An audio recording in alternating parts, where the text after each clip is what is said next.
What is going on, my fellow degenerates? That's right. It's your boy, Mike Jensen MMA, the man with the golden mic. Back at it like I never left. Once again, a treat for you motherfuckers. Look to my right, my internet left. It is Josh, the great Josh. Back at it. Like, this is his channel. Like, who the fuck he think he is making recurring appearances and shit? Welcome, Josh. Absolutely. We appreciate you. I am here again with the exact same outfit on. Okay. For luck, because I'm All right. going for Jon Jones. Okay. Hopefully he puts on an incredible performance tonight. Yes, sir. We'll see. We'll see how he looks at heavyweight. Let's go. We are going to dive into that matchup very soon. But first, as you see, right around right here, we have the sensation, the up-and-comer, even though he hasn't came anywhere yet, Bo Nickel, making his UFC Octagon debut against, you don't even fucking care, but it is Terrence McKinney. Terrence McKinney, an exciting fighter. He puts it all out there, but he has not been able to put it together to make any type of significant run in the UFC thus far. Bo Nickel, 3-0 in his professional career, 2 of those fights on Dana White's Contender Series. So we got to see this young man's two of his first 3 fights. You very rarely hear of that ever, because these guys are making their first 8, 9, 10, etc. fights on promotions that you've never heard of. Yeah. That are right in our backyard, Atlantic City, Philadelphia, etc. He's 3-0. He's in a huge stage. He said he's not afraid of the lights because he's been there all his life. One of the best collegiate and amateur wrestlers we've ever seen on the goddamn planet, and that is not hyperbole. Let's go. And he's highly favored for this fight. Yep. And wait, I'm sorry. I said Terrence McKinney, and that is obviously racist of me because that is another black guy. Absolutely. All right. He is against Pickett. I'm really sorry about that. We'll go. Really sorry about that. Crazy that we mentioned the duplicate black guy theme tonight, and his last name is Pickett. Pickett. Oh, stop it. I see what you did hilarious. there to Jamie Pickett, and we are not going to delve further into that. Bo Nickel already threatening the guillotine. No, that's not a guillotine. Oh, he's manhandling him. He might be going for an anaconda, but he didn't have the arm in. There you go. He has it now. Ooh. Uses that, though, to take the back and able to slip both. Oh, wow. Oh, wow. It's over. It's over. He's going to lock that and squeeze. That's a... no, it's on the chin. It's on the Jamie chin. Pickett not having the best defense, but he is able to survive. Now, Bo Nickel threatening the arm triangle. It looks like it hurts. Jamie Pickett seems to be complaining to the ref about something. I don't understand what it could be. His facial expression looks like he's asking for help. Jamie Pickett, he's doing what he can, but he's not doing anything that's going to stop this from being successful, other than he has that left leg of Bo Nickel tied up between his legs. Yeah. If Bo Nickel's able to take that left leg, fully go to that right side, and run the pike on that, it's over, because that's it. Sleep.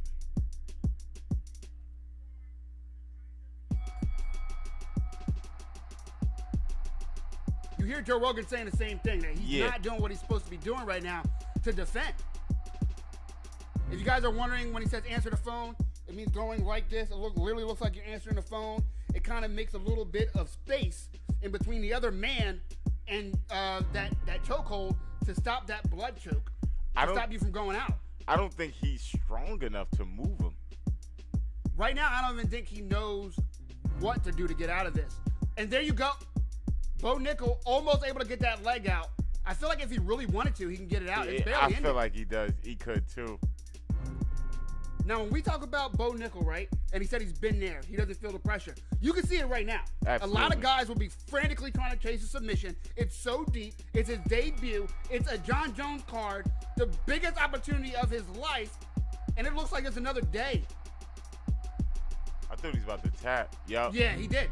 Another day in the office for Bo Nickel. First round submission. I can't say I'm surprised, but I am impressed that, once again, 3-0, now 4-0, Bo Nickel, it's one thing to be a great wrestler. We've seen great wrestlers come and get knocked the fuck out. We've seen them come and get submitted. We've seen them come and just shit the bed and not know how to actually fight. Bo Nickel didn't show much in the stand-up because he didn't have to. He threatened the guillotine early. He threatened the anaconda early. Got Jamie Pickett thinking. Went to the back. Jamie Pickett tried to dump him over. Bo Nickel too good for that. Wrong choice. Able to slip both legs in there. And it was just all him from there.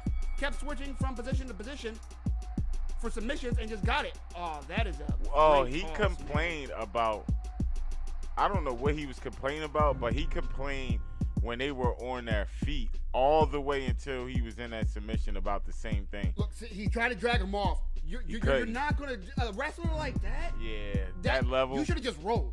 You should just rolled and hope for the best. He tapped a couple times before they officially stopped it. Looked like he tapped right there. Man, he finished a triangle an arm triangle from mount. Usually you want to get to the side and really run it and lean on it. He just fucking strong. Look at it. Look at the lats, man. You could tell the strength difference was very apparent. Soon as they start grappling, you could just see it. Like it was really evident. For sure. And I mean, when I talk about the strength difference, some people might be looking at Jamie Pickett and be like, man, he's fucking shredded like a brick house, right? Yeah. It's not about how shredded you are. Look how solid Bo Nickel is. And still his lats expanding and coming out right under his armpit. And the muscle memory of being in those positions. Yep. Just the fact that he is, one of the world's best wrestlers. Yep. When you're in a position with the world best wrestler that he's comfortable in, right, which is wrestling. Which is wrestling. Like half of it. Correct. Yeah, I see him being a really, really tough competitor for anyone. For sure. Now let's listen to what the young man has to say. Hi, Sean said, what's up? Said my boy Josh in the building. What it do? I'm sorry, that's Chris Coleman. I just can't read. Oh, what's good, What up, Chris? What up, Chris? I'm sorry for not being able to read, my brother. That Stockton education, you feel me?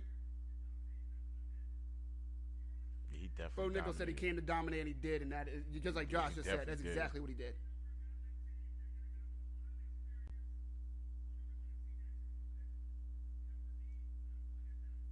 Joe asked him what he wants to see next from himself.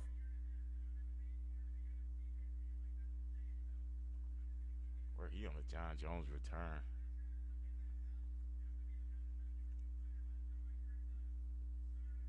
Bo Nickel pretty much just said up and up and up. Plans to be the best fighter in the world.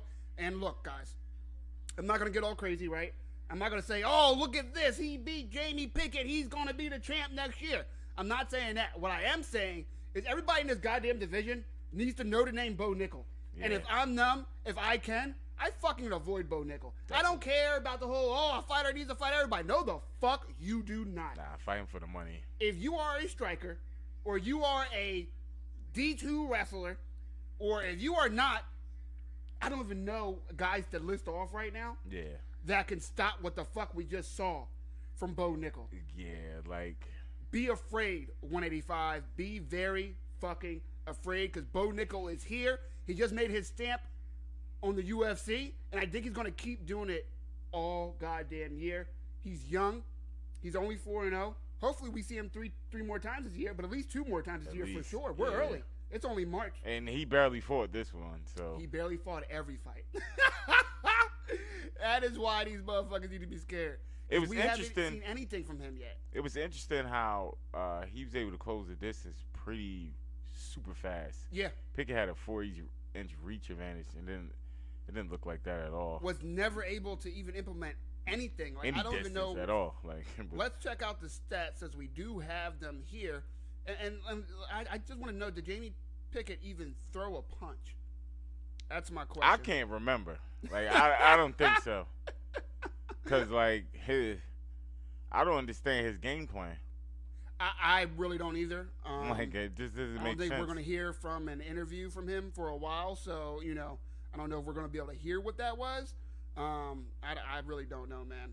He need to get his neck checked out. Seriously. Check these stats real quick. He's getting choked for like 2 minutes straight. That's pretty much the whole fight. That was the whole fight. Fight off the check and not being good at it. The choke. All right, let's see. Here we go. As you guys can see, we got the stats up here. 1 strike landed. And I don't know what strike that was, but 1 strike landed. From Pickett? For Jamie Pickett. Yeah, 3 strikes from Bo Nickel. And there it is. It's done. It's over. All right. Our next fight. Must have been a jab. Mateus Gamrot versus Jalen Turner. Now, originally this was supposed to be Jalen Turner versus Dan Hooker. A bigger name than Gamrot, but nowhere near as dangerous. It's rare that a fight on a UFC pay-per-view main card is booked, and then you see my green controller? Oh, right here. And then they, so it's not rare to see somebody pull off from injury, right? Mm-hmm. That shit happens in every single combat sport that exists. What is rare is for the substitution fighter to be a higher ranked and a more difficult opponent than the original. This is a much harder fight for Jalen Turner. Jalen Turner, predominantly a striker. Dan Hooker, only a striker. We were about to see fireworks. Turner on the way up, Hooker on the way down. It was that perfect matchup, and I couldn't wait to see it. Now we are seeing 2 top fighters in their division, 2 guys that are riding hot winning streaks, 2 guys that seem to be the future of the most stacked division in the UFC going against each other on a Jon Jones return pay-per-view. It's a big pay-per-view. I mean, guys, I had a conversation with someone the other day, and I said, man, this card is stacked, and they said, is it? And I went off. Is it? It's stacked. We just watched the UFC debut of Bo Nickel. Once again, one of the most decorated wrestlers ever. And especially, like, currently, the most decorated wrestler in mixed martial arts, period, as far as I'm concerned, right? Mm-hmm. That was our first fight of the main card. Now we have Jalen Turner versus Gamrot. Again, 2 top fighters. We still have Jeff Neal, another top 10 fighter, but in the welterweight against Shavkat Rakhmonov. So that's 2 top 10 fighters in this next fight. 2 top 10 fighters in the fight after that. We have the champion Valentina Shevchenko versus number 6 Alexa Grasso. Now you might say, why is number 6 fighting for the championship? Because Valentina done whipped the ass of 1 through 5. Okay. That's why we're seeing number 6, because it's just next woman up. Mm-hmm. I talk about this every single card that Valentina Shevchenko's on, right? The prize at 125 women's flyweight division, the prize for any fighter not named Valentina Shevchenko, like what you're chasing, is to get your ass whooped from Valentina Shevchenko. That's the biggest thing you can hope for at 125, because there is no one dethroning her anytime soon. Her last fight was a little difficult, was very competitive. Some people had her losing. Okay, but guess what? That person didn't get a rematch. That person has to now win a couple more fights to get that rematch, because who knows what Valentina's going to do, right? She has no reason to be fighting 3 times a year. Mm-hmm. She has no reason to give somebody a rematch on a close fight at all. Okay, so for the next year and a half, 2 years, Valentina Shevchenko is going to keep just whipping these girls' asses. And then in the main event, we have Jon Jones, who many believe to be the greatest of all time in mixed martial arts, versus the number 1 contender, the number 1 man at heavyweight, the second baddest man on the planet, if I will say so, and Cyril Gane. We're going to get into all these fights, Josh. I keep going to little tangents because of how fucking excited. I don't know if you guys can feel it. I hope you feel it, Josh. I feel it. We're out here. Can you 100%. feel it now, Mr. Krabs? Can you feel it now? 100%. Now, real quick, let's go into the tail of the tape, so to speak, of our next fight, Gamrot versus Jalen Turner.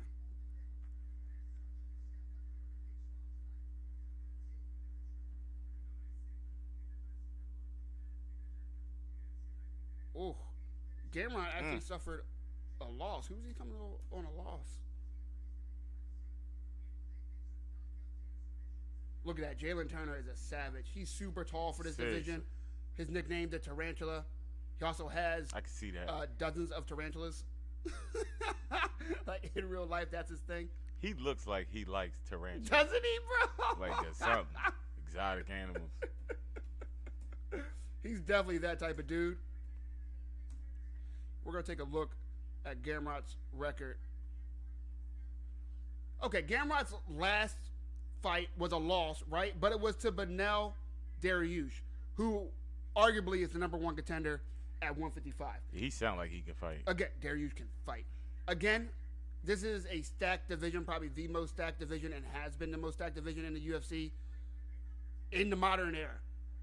Tarantula's coming out now. He looks calm. He does. He looks in the zone, don't he? Yep.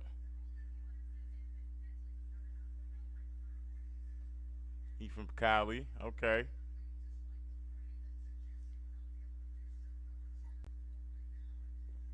All right, Mateus Gamrot, 21-2, 7 knockouts, 5 submissions. As we said, that last loss was against Dariush, but man, you can't be mad at that, right? It was a decision. It was not like he got his, he got finished. Before that, win over Arman Saryukian, another hammer, fantastic win. That was a 5-rounder, unanimous decision. Knockout over Diego Ferreira, submission over Jeremy Stevens, KO over Scott Holtzman. You guys said you want to hear more. I got you. Don't worry. We're going to keep going. We're going to dig deep. You know what? If I keep saying any of the names, people are going to say, who the fluke is that guy? All right. But the fact of the matter is, his last loss before that, he was riding a 4-fight win streak. And he doesn't lose against people that are not elite. Meanwhile, Jalen Turner has looked fantastic. He's riding a 5-fight win streak, tied for the longest active UFC win streak in that division. Yeah, he looks ready to go. Very impressive. Why is he coming out first? He looks ready to go. Great question. That's because he's number 10. Gamrot's number 7. 5-fight win streak. Mm-hmm. His reach looks crazy. Yeah. Hence the tarantula.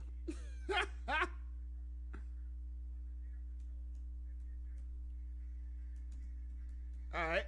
Okay. Never heard this. Oh. Hey. He looks serious. Hey. Oh, yeah. Oh, this is going to be a good fight. Jalen Turner coming off a win over Brad Riddell. 45-second submission. Looked fantastic. Also had a knockout last year versus Jamie Malarkey. He has been off since summer of last year, but to no fault of his own. It's just hard for that young man to find a fight. Before that, submission win. Another submission win versus Brooke Weaver. Knockout win versus Joshua Colbiano. Gave him his first loss. It's going to be a fight.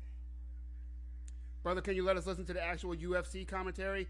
I cannot. If I do that, YouTube will bring my channel down. I have tried something similar. It is not possible. So enjoy the man with the golden mic. And if you need links, closed mouths don't get fed. Holla at your boy if you need links. Matter of fact, I got you. Don't you worry.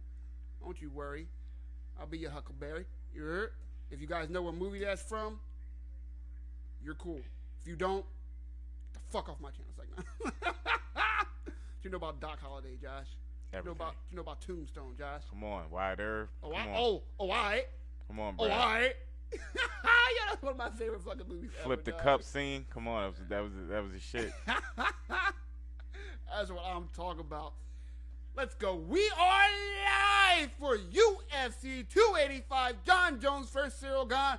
That's right. It's your boy, Mike Tism MMA, the man with the golden mic. Back at it like a crack addict in the 80s. To my right, my internet left, is Josh, the great Josh, who has become a fucking regular on this channel. Let's go. Come on. And I will be wearing the same outfit every episode. As you mentioned, the reach.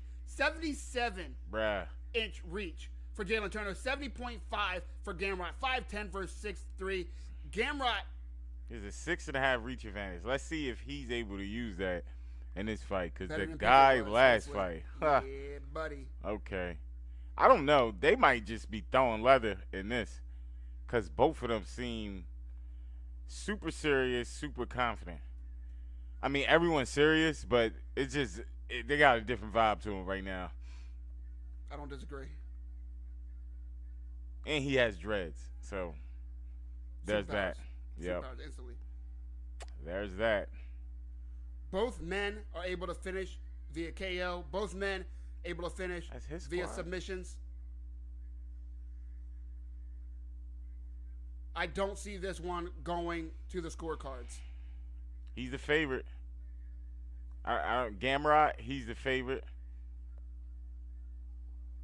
If you have not done so already, make sure you like, subscribe, etc. And again, if you need links, closed mouths don't get fed. Holla at your boy. Share your feelings on the fight. Share your fight picks. Ask questions, etc., etc., etc. We're here for you, baby.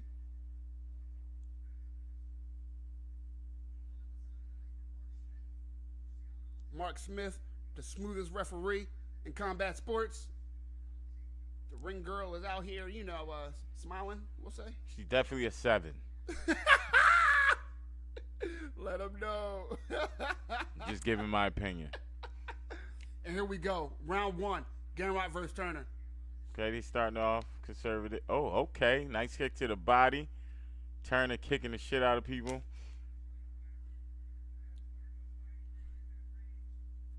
And he is definitely keeping range, as he should. I think he needs to use kicks up the middle to extend that reach even more. I love to see the taller fighter when they're not too worried about the takedowns because they're confident in their takedown defense. Like he just or their tried. submission game. It kicks right up the middle. That keeps them moving back even more than that long reach, and you're able to dictate when you're coming in. If you're Gamrot, attack those legs. Look at how long the legs are of Jalen Turner. Facts. Attack His those calves. stance is pretty wide. Attack those thighs, and you have to work your way in. You need to circle and cut angles. You need to be coming forward, but not in a straight line. I think Gamrot, even though he's the favorite, has a lot bigger of a hurdle to leap over than Jalen Turner does. He looks more explosive right now. Gamrot. Turner definitely looks super relaxed. He switched stance a couple times. He's fainting a bunch. He is keeping Gamrot guessing. Gamrot's landed a lot of leads. Yeah. He's in the southpaw stance, and his jab, he's landed 2 significant jabs, you ask me. Both men switching stances a lot. A lot. Gamrot, wherever side he moves to, it seems like he's switching. Now, if you guys are hardcore fans, then you know that it is not the hardest takedown by thing in the Gamrot. world. Yeah, that was beautiful. Not the hardest thing in the world to have good offense switching stances. It's hard to explain how difficult it is to have good defense when switching the stance. Your reflexes feel so fucking different. Your instincts are off. If you don't really practice that and you're not really good at it, you got to be careful. Gamrot's driving Turner to the cage. Turner now, he has the base with his right arm. He needs to get that other arm with an underhook. He needs to use his left arm to get an underhook on Gamrot and start working his way up on that fence. What Gamrot needs to do, he needs to use that right arm he has on the hip of Turner, pull him off, pull his back onto the mat. Yeah, get his hips. It's a hip battle right now. Turner's doing a good job with that. He's trying. Oh, he's doing a good job. He got that leverage with that leg. Turner needs to also make sure he doesn't expend too much energy. When you're not a grappler by trade, you can really get exhausted in these positions trying to get up. There you go. Oh, Turner's up. Turner able to get the wizard on the left side and did the same thing. Used his arm, posted up against the cage, crawled his way up, wall walked, so to speak, and now he's just defending that toss, that trip that Gamrot's trying to do right now.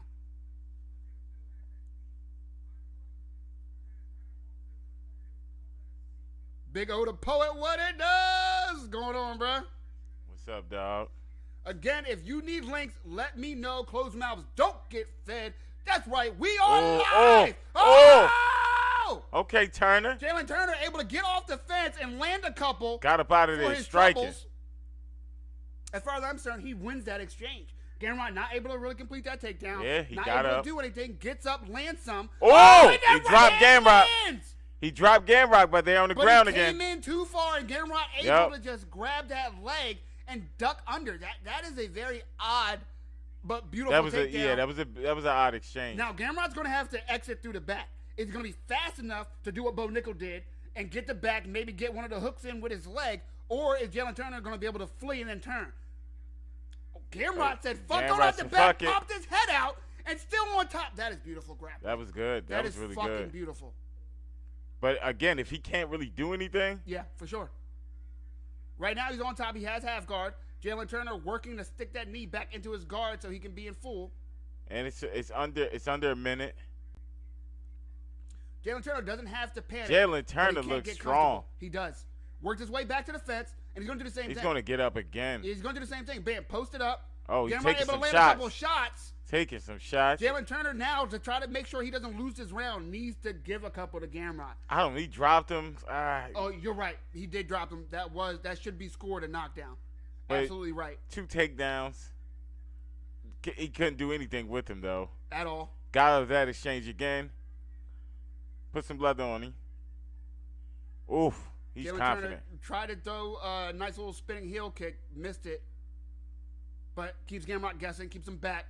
Now Gamrot's against the fence. Jalen Turner needs to do a little Izzy Adesanya when he has him that far against the cage. He needs to just pop and choose. Pop and choose. He's able to keep him on the end of that pop and still have enough body to lean back and stay out of the range of Gamrot. I know you're worried about the takedown, but with 10 seconds left, your man's that backed up. Yeah. I say go for it. Go for it. I got Turner that round, but it was type close. Was a close round. I do have Turner, to your point, that he got that knockdown. And before he landed that strike working his way up, I was about to say something, Josh. Yeah. We are live for UFC 285. Jon Jones versus Cyril Gane. That's right. It's your boy, Mike Jesse MMA, the man with the golden mic. And we out here. Josh the Great. Josh. Absolutely. Mike Jesse, MMA. Bang. Bang. Golden Mike. You guys. What the fuck else do you want? Let me know how you guys feel. Let me know who you guys have for these fights that are still remaining. We're going to dive into all dumb shits and more. And if you need links, again, closed mouths don't get fed. You need links. Tell me you need links, and I will link you. Come on, baby. Turner need to throw some elbows inside. I think ooh. I think they had Gamrot winning that. I would not agree with that. I mean, look, 30 strikes to 15. And he hurt him. Like, he had effective striking. Gamrot, yeah, he took him down, but he couldn't do anything with it. 100%. Oh, that head kick. Damn. If you guys have been on my channel before, you know I've said it once, I'll say it again. The only perfect way to block a head kick is to get the fuck out the way. Exactly. If you eat that shit to the arm, you're still getting impact to your brain, and your arm is getting chipped the fuck up. You can only eat but so many of those. That shit sounded crazy. Aaron Bronstetter agrees with us, 10-9 Turner. Turner leading with that hooking cross. I don't like that. No, he's reaching too much when he doesn't have to. I don't mind a lead cross if it's crisp and you get the fuck out the way after, or put something behind it. But trying to loop that cross, because it wasn't fully a hook either, you know what I mean? Yeah. He's trying to hook it a little bit, but I really did not like that punch. I don't get why he's stalking. Oh. Maybe that's how he's comfortable fighting. He's leading with that again. I feel like he should just keep his distance with straight punches, and then when Gamrot comes in, you back up and counter him. Like you said, he just stood there when he came in. Now Gamrot twice now has landed that lead cross. Yeah, exactly. Crisp. He landed a couple times in the first round. They're switching so much. It's just like I don't. Trading leg kicks, but nothing too demonstrative from either man thus far on that round. Oh. Just as you said, wait for the counter, and he has really good instincts, really good reflexes. Gamrot just got out of the way of that, but that's a good position for Turner. Mm-hmm. Leg kick again. Nice leg kick. Looks like Turner doesn't really respect Gamrot's power. So far. At all. He dropped him again. He dropped Gamrot again. And that is knockdown he number dropped 2 him again for Jalen Turner. There we go with good punch, good right hand, but Gamrot.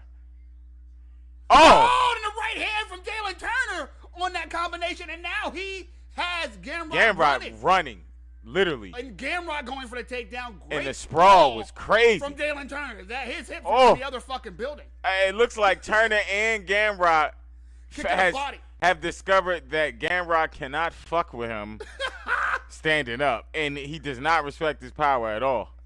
He's caught him clean a couple times, and Turner just laughed at him. I think Turner has answered the question of why he's talking. I think his answer to that would be because I can. I do not respect his power. Yeah. Because he's eating Gamrot that shots. cross keeps landing, and Jalen Turner is unaffected. It looks like he's turning with it. Like, turning his face with it. I don't know, but no, he's not. He's eating these. And Jalen Turner didn't move an inch. At all.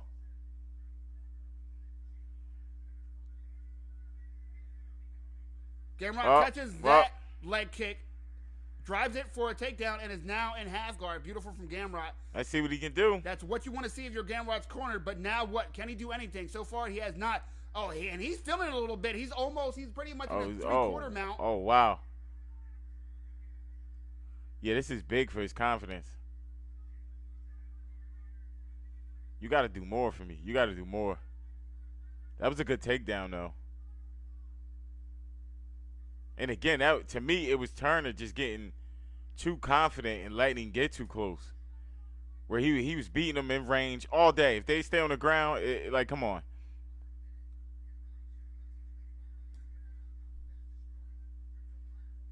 Gamrot trying to work some little pepper and ground and pound. This was Jalen Turner's round for sure. I don't want to see him lose it by just being on his back and allowing Gamrot to control him. I still haven't seen enough from Gamrot this round to give him the round. But these judges, you never fucking know. It might just be the last thing they saw. Yeah. They don't have time to digest. They don't have stats. They don't have different angles. Yeah, because Gamrot is literally like... Jalen Turner caught in a crucifix. He doesn't look affected, but he can't stay. The ref will end it. Yeah, because he can't defend himself. Exactly. But it's literally Gamrot is controlling him on the ground with little damage. But it looks better than being on your back. Man, another close round to score. I don't know. I got that. I'm just going to say 1-1 to make it exciting, but I don't fucking know. If I'm either of them, I'm fighting like it's 1-1, and I need that third round. Yeah, that looked like a draw to me. Unfortunately, with these judges, rarely ever do we see them give because a draw the for striking was Turner clearly had that. Yep. That was like literally half the round, and then he got on his back and couldn't do anything to get off. But Gamrot was landing a lot of straights. Yep, he did land those right hands. But he got dropped this round. Yes, Didn't he get? Yeah, he got dropped. Got dropped both rounds now. And look, he got too close to him. Yeah. For no reason. He didn't feint before it. He didn't have him moving. He was just like, I'm going to throw a leg kick. I'm going to throw a leg kick. Yeah. Can you see it coming? Yes, I can. Yeah, I'm going to slam you. He did.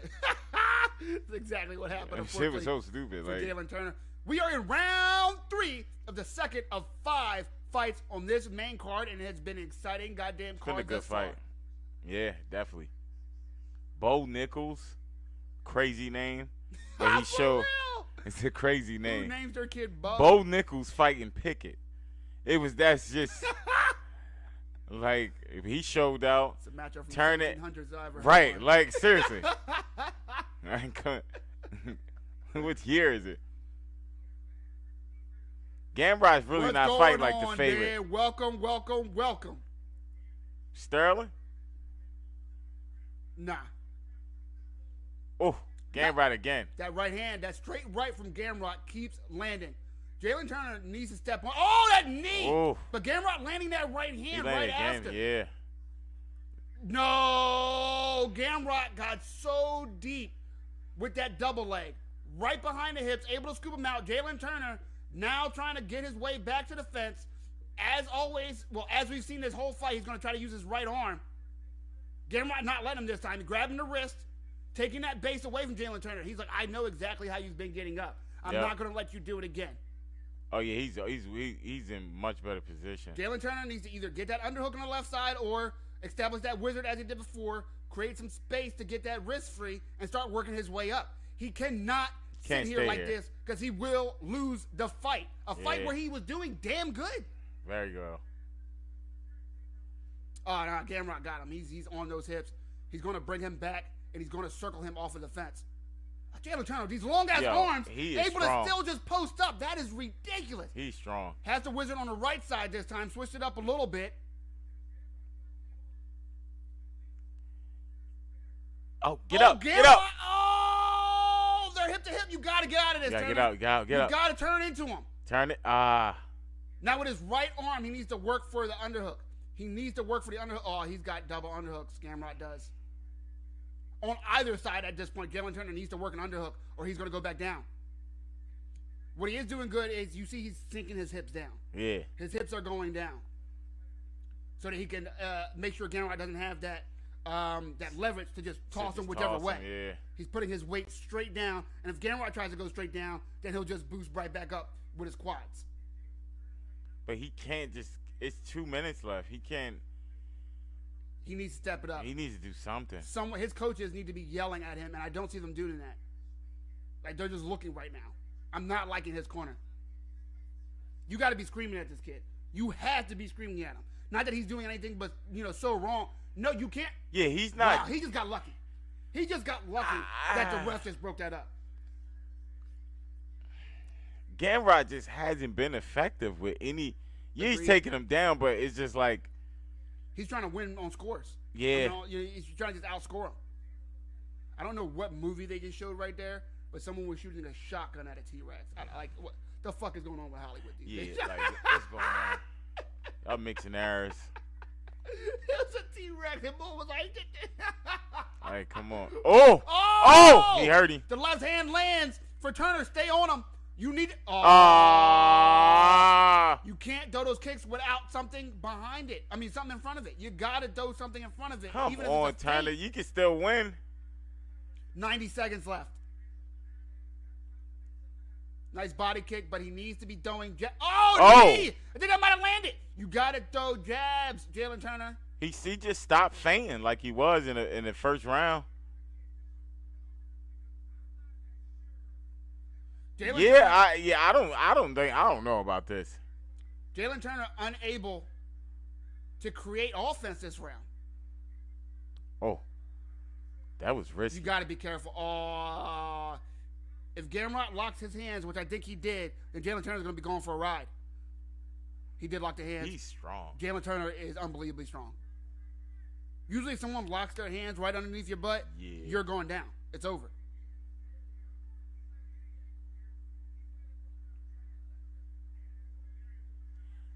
Landed some elbows, but he needs to get out of here, and he needs to end this round with damage. Jalen Turner might lose his fight simply because he took his foot off the pedal. It looked like Gamrot is fighting like he just doesn't want to get hit. I'm just going to grab you and then hurt. That's what I'm like. Jalen Turner allows himself to get taken down again.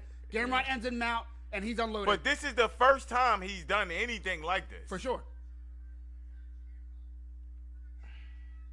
I don't know. I give it to Turner. I just don't like how Gamrot fought. It was a good fight, and I'm going to stick to what I said. I had it 1-1, and Gamrot definitely won that third round. I think Gamrot just won 29-28. If I were scoring this fight, Jalen Turner would win. I'd give him the first and the second. Yeah. But man, oh man, I don't understand what the fuck we just saw. Me either. Like, Turner might be just tired from fighting for his life on the ground. Look, he took him down. What about 5 times? 5 or 6 times for sure. But couldn't do anything. He couldn't do anything with it. At but all. Turner was doing a lot on that feet. Gamrot definitely landed a bunch of right hands. He did. And let's go ahead and check out those stats. I think they're about to read off the scorecards. Let's get the scorecards. Then we're going to dive into those stats in the upcoming 3 fights. If you guys are wondering what took the win out of my sales, it seems the decision making of Jalen Turner. I just don't understand. Yeah, it didn't make sense. I don't understand it. It doesn't make sense at all. I don't get why he let him close the distance. It's not even like he worked for it. Like, maybe fatigue. Possible, but he doesn't even look like he's breathing hard. Anxiety? I don't know. Yeah, I have no idea what the fuck just happened. But he let him take him down just by looking at him. So he keep posing after his punches. Let's see, it should be interesting. 29-28 Gamrot. 20-28 Turner. 30-27. Now it's going to be Gamrot. Yeah, because that third round was definitely Gamrot. I don't understand how. Wait. I don't understand how the fuck and how one of those judges gave all 3 rounds to Gamrot. That makes no fucking sense. No sense. He got knocked down in the first 2 rounds. He got knocked down each round. Yeah, each. Other than the third. Other than the third. That was the only round that clearly was his to me. 30-27 makes no fucking sense. As I said, judges, you can't leave shit to the scorecards like that. And you hold on, let's listen to what Gamrot has to say out of respect.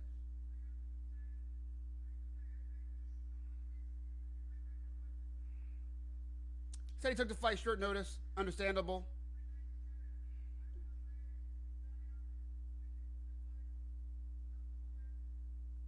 Thank Jalen for the fight. If I'm Jalen, I'm kicking myself in the ass. Facts. Walking to the locker room. I can't believe how he just took his foot off the gas pedal. He stopped feigning. He stopped throwing that jab out there. He stopped throwing things in front and behind his kicks. It made no sense. Telegraphing the kicks. Like he didn't set anything up after the first round.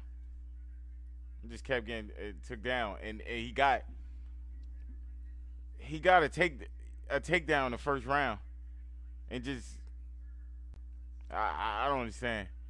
And then he couldn't do shit on the ground. He just was taking him down, and just like, oh, you're not getting up. Literally. I mean, he decided that that's all he had to do. That's all he had against him, because his punches, even though he was landing, it didn't look like it affected Turner at all. Yeah. But hey. Turner ate most of those. He barely reacted to any of them. That one judge, 30-27, fucking disgusting. I don't understand how that's even kind of possible. But 29-28 for Gamrot, I can't be mad at, and I blame Turner. Definitely. But, I blame Turner. It's not like he can, cry robbery or anything like that. He's talking like he just won a title.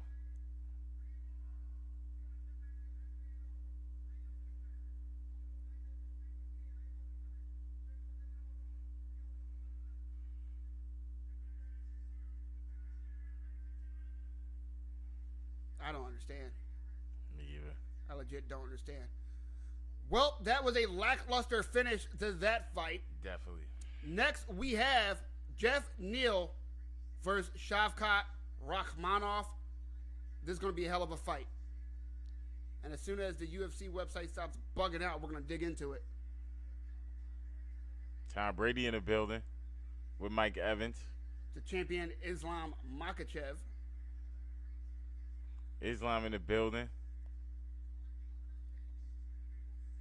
Jeff Hands of Stone. How old Neal. is he? That's a good question. He like he been an uncle for a long time. Shut Jeff Neal, 32.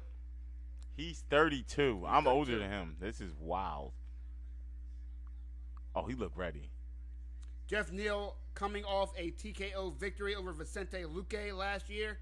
That was his only fight of the year. Not sure why. Before that, he had a loss to Neil Magny, which, it happens. A win over Santiago Ponzinibbio, probably his second best win in the UFC. He has been a little up and down. More ups and downs, to be fair. Submission win over Brian Kamazi. KO victory over Frank Camacho. He has a knockout win over Mike Perry. Knockout win over Nico Price. Split decision victory over Bilal Muhammad. Matter of fact, that's probably his best win in the UFC, seeing how Bilal Muhammad is looking these days. Did lose to Stephen Wonderboy Thompson, as most people do. Once again, he's up and down. He's a hard hitter. He can knock you the fuck out in an instant, and he has pretty clean boxing. Not the best boxer by any means, but that bull got hands. Now, Shavkat Rakhmonov, man. Oh. As they're showing the preview for the upcoming, trilogy bout. He kicked the shit out of him. For Usman versus Edwards. Edwards losing 4.5 of those 5 rounds, and then just kicked the shit out of him. Threw a beautiful cross into a kick. His coaches told him about that sequence the day before while they were practicing. Mm-hmm. I saw that. Beautiful. Bruh, he set it up too. It wasn't like luck. Like, right, exactly. He Not lucky at all. set that up and kicked the shit out of him. God damn. He said, I'm going to put my hand right here. You're going to be over there. Yep. And my leg's going to be there. Simple.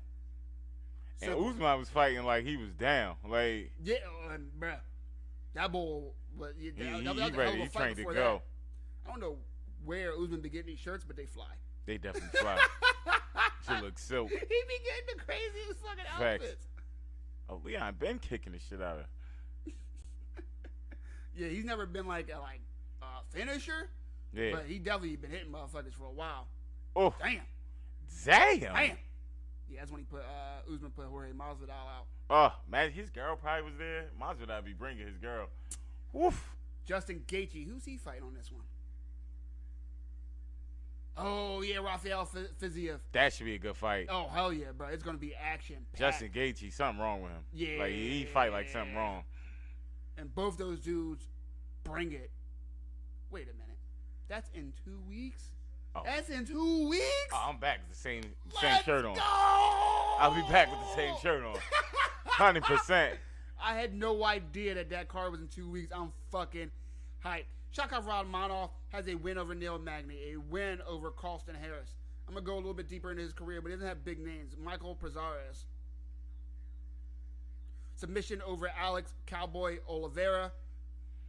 Not an illustrious career at all, but what he is 28 years old. Mm-hmm. What he is a big dude. What he is a fucking hammer by every sense of the word. This dude does not have a red light in his repertoire at all. It's go, go, go, aggression, aggression, aggression, whoop ass, whoop ass, whoop ass. Shavkat wants to put the hands on you. He wants to take you down, but he has no problem keeping it standing at all. Former M1 Global welterweight champion, that's kickboxing. That man got hands, he got feet, and he has grappling. He's one of the most well-rounded prospects in the game to date. And we're about to see him get his biggest test of his career versus Jeff Neal. Why was it? Edwards wasn't even looking at him.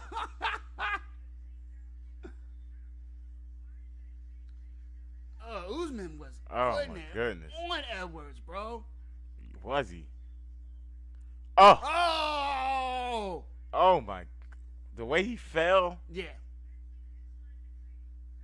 His brother came and just tossed him up there. Joanne Calderwood versus Luana Carolina.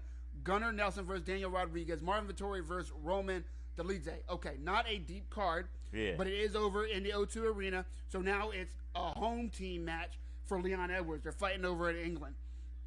A great co-main event in Justin Gaethje, number 3 at lightweight. 100%. Number 6, Rafael Fiziev.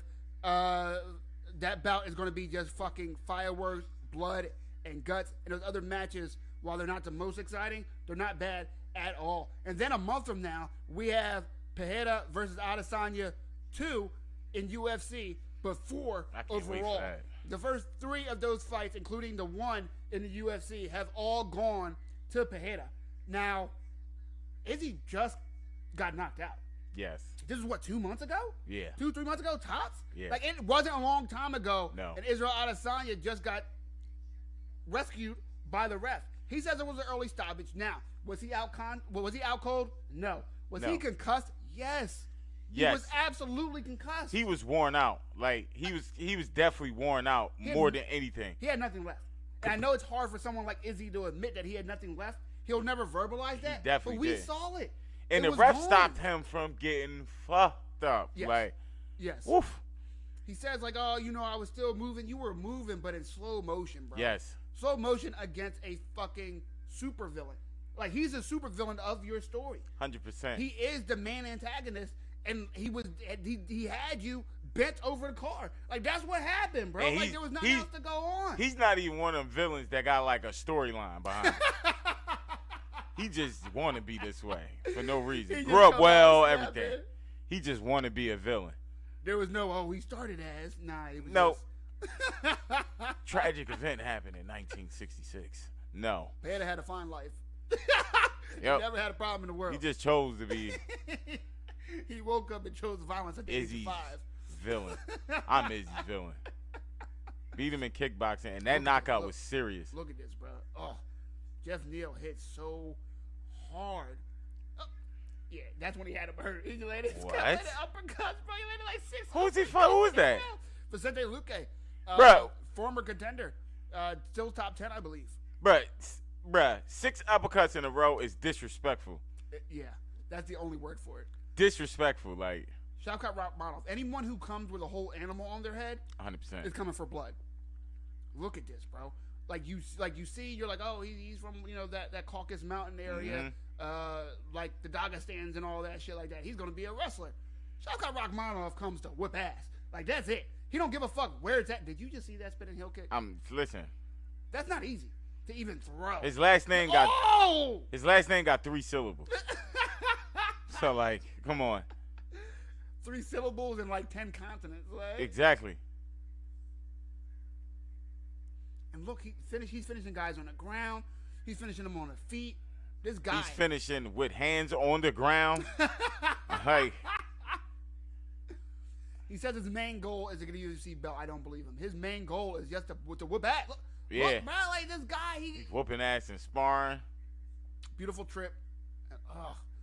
Once again, guys, I'm not going to sit here like Shavkat Rakhmonov has a flawless, well, he does have a flawless record. He's undefeated. But has some, like, impressive record, right? How can I say this? He hasn't fought anybody that mattered. He hasn't beaten any names. He hasn't beaten any contenders. But I think he's going to tonight, man. I am a fan of Jeff Neal. Jeff Neal, we know him from his wars. We know him from famously working at Texas Roadhouse while being a UFC fighter. So while he was fighting in UFC, he was busting tables at Texas Roadhouse just so he can avoid his training camps. Then once he finally made a little bit of money, got himself a knockout of the night, $50,000 check in his pocket, and said, all right, I'm done this Texas Roadhouse shit. Probably eating at Texas Roadhouse now. Exactly. And now I'm going to dedicate my whole life to being a fighter. We've seen good, we've seen bad, but we've never seen him not try his goddamn hardest. We've never seen ugly. That man got heart. That man has skill. Look at him. It's from Uzbekistan. Like when you from Uzbekistan, tell him. When you're from Uzbekistan, you just built different. Different, bro. We talk about our ghettos here. Come on, man.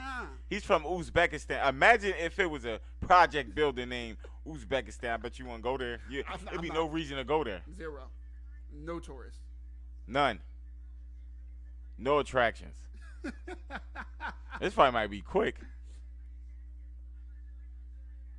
Henry Hoof in his corner. One of the best striking coaches in mixed martial arts today.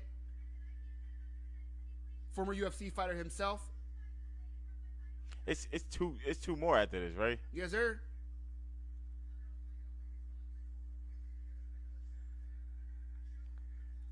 Second longest active win streak in UFC welterweight at 4. Now, I know you guys might be thinking like, oh, only 4? That's tied for second? That's because the division is so fucking deadly.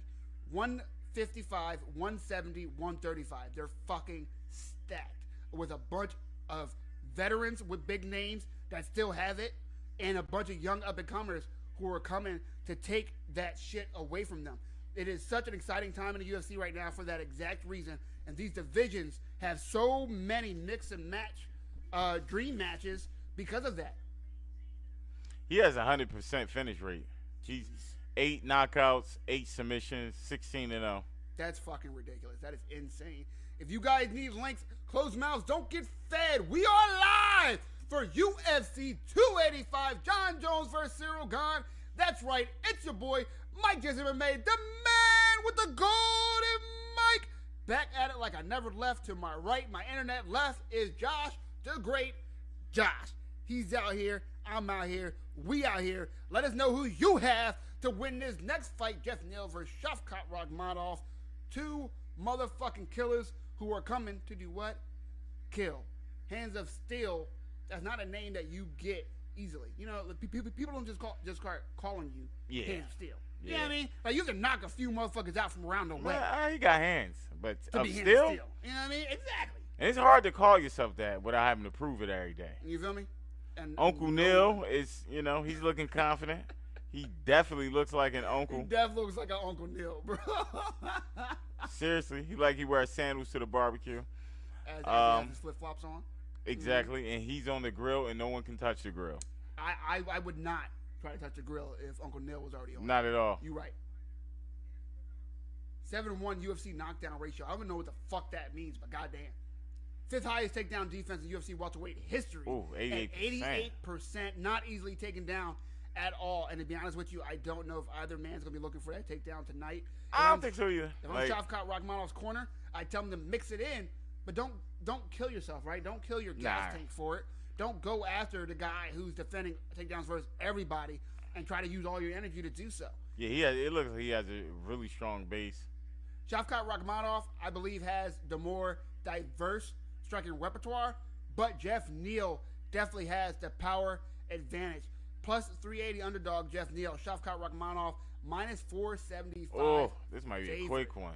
The odds makers aren't giving Jeff Neal much of a chance. A chance at all. I think Hands of Steel might have something to say about it. I do agree with the odds makers, but never count a man like Jeff Neal out.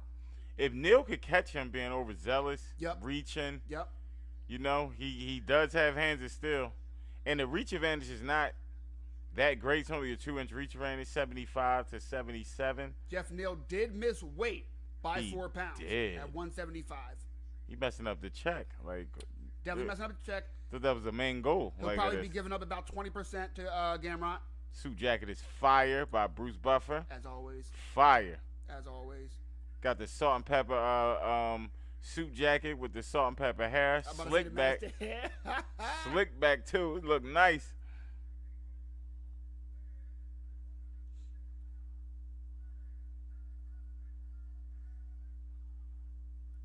So he's from Uzbekistan, fighting out of Kazakhstan. This dude just he everywhere on the world's dangerous places. He from everywhere where it get real at. And take note when you see young up-and-comers like this, not jump ship and automatically just try to start, training in America in a big gym. Now, he does get help, as mentioned, from Henry Hoof, but he primarily trains overseas, keeping to the basics, keeping to how he grew up, to how he came into the game, staying true to his roots, and that is something to respect. If you have not already, go ahead and click that subscribe, like, etc., etc. Show your boy he's appreciated, Not needy, but it's nice to be loved, It's definitely nice to be loved. And subscribe button is like a virtual hug. You know what I mean? Tell him. Average fight time, both these men are finishers. 10 minutes for Jeff Neal, 6 minutes for Shavkat Rakhmonov. Average fight time of 6 minutes. That's fucking insane, bro. Yeah, it is, man. I can't wait to a fight where I can pronounce both guys' names. I don't think there is one until the main event, bro. Neal looks a little tentative.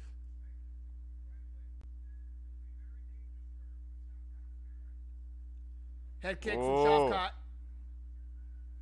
But Jeff Neal came into it. He did a good job with that. Power off. Yeah. That was nice. Both guys first are testing out each other's strength and technique in the clinch. Nice knee to the body from Shavkat. Give Jeff Neal a little something to think about. Definitely. He definitely reacted to that.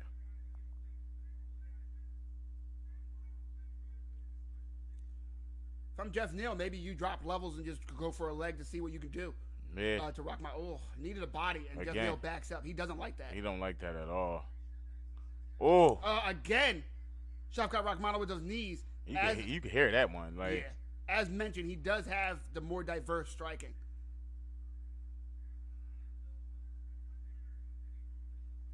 Oh, right hand from Shavkat. Kick to the body. He's really mixing it up, Shavkat is.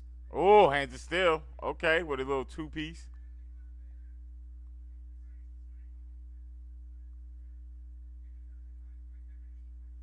Oh! 3 right hands consecutively from Shavkat as Jeff Neal comes in to try to land one of his own. Surprisingly, Shavkat has the better drip in the ring. Oh. God damn. Shavkat with that outside trip, he likes it. That knee to the body is digging really, him. Yeah, that's gonna be a problem for Jeff Neal. Yeah, and you could tell he doesn't like at all. Again, yeah, he's trying to get away. He doesn't like it. Yeah, he's got a lot of leverage on that. Jeff Neal, we don't know why he missed weight either. You missed weight by 4 pounds. That's not a good sign. Is he injured? Was he sick? Did he have problems during fight camp? We don't know. And it's in his stomach. You can see it, for sure. Which makes me think it was something in the fight camp. Like maybe he had to take 2 weeks off. Oh, nice head kick from Jeff Neal. He ate it, though.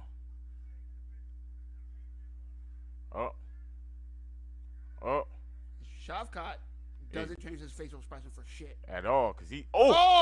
Did you see how he sprung back into that cross, man? That shit is fast. Are the hands of Steel really still? Because Shavkat is just coming in straight up. Nice little eating him. Check left hand from Jeff Neal.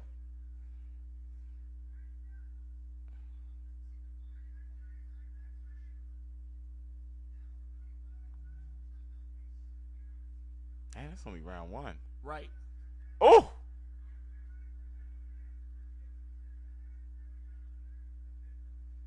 Oh.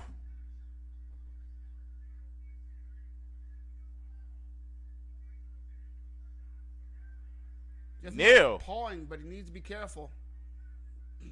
Oh! Let's go, Neal. Throwing punches and bunches. He threw a head. I ain't like that. Damn! Oh, that head kick lands. And then it kicked the body. Knee to the body. Fuck.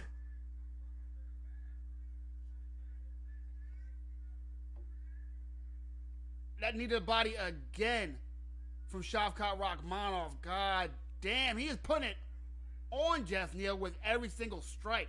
Jeff Neal has had some success, but none that Shavkat Rakhmonov seems to give a fuck about.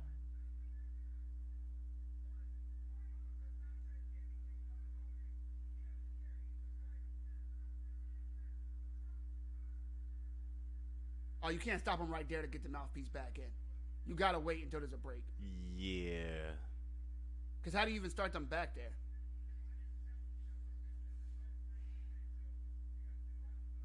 See, but now Shavkat loses that positioning against the cage. Again, not that he gets and he wasn't complaining. That and he would have landed. No, time he moved his head, God, shit. Shavkat didn't complain that it fell out. Yeah. He didn't complain when they broke it up. He doesn't give a fuck. I say he had one goal, and that was the whoop ass? Yep, and he wanted to finish. He want to put on a good show. Yeah, it definitely seemed like they're doing more damage. What sucks for Jeff Neal is that what he has to do is Neal's hurt. But when he does, he gets caught. That right hand from Jeff Neal. Shavkat Rakhmonov still gives no fucks. Shavkat gives no fucks. Oh, what a round. It looked like this is what he came to do. That was a very entertaining round for sure. Because of Shavkat Rakhmonov, I think you would agree.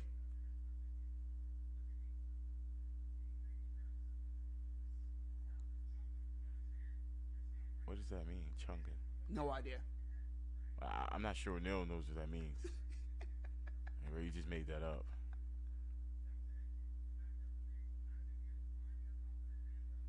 Jeff Neal asked him what hit him to hurt him. That's not good. No. It was a punch. He said it was a head kick. Oh, that barely. He kind of blocked it. That's a good right hand there from Jeff Neal. I want them to show the head kick from. Yep, there you go. Bam. Boom. He is super lucky that the foot caught him instead of the shin. If that shin would have caught on that impact, Jeff Neal was going down. He was going out. Yeah, because he was hurt with that. Both men landed some good strikes. Both men are throwing in combinations, but Shavkat Rakhmonov for sure landing the more effective strikes of the two and landing more frequent. He does not respect hands of steel. No. Sound like hands of mashed potatoes right now, because he just sitting. He's just not even. He's catching them like with head moving shots. And Shavkat, even though he's landing these power shots, he has not abandoned that jab. Nope. Like Jalen Turner did. Yeah,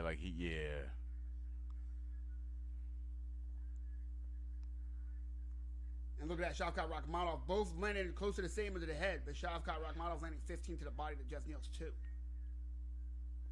Jeff Neal might want to start employing some leg kicks as well. I think. Oh, his my knee to the goodness. body is disgusting, man. I feel like he can see he's soft there. Definitely. He And has look, to. look, He he's definitely moving. got to move. He's moving. Rachmanov literally grabbed the wrist of Jeff Neal to move it out the way So he can so he knee can him. land that knee.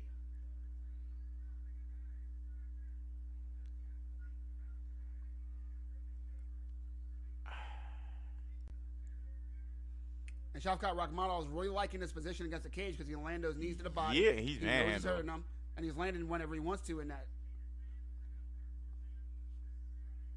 Now he's going for a single leg. Can he drag it? Jeff Neal, horrible takedown defense. There he goes, able to pull it out.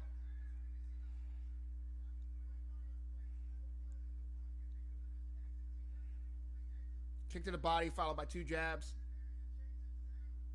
As mentioned, very diverse striking repertoire for the Uzbekistan native.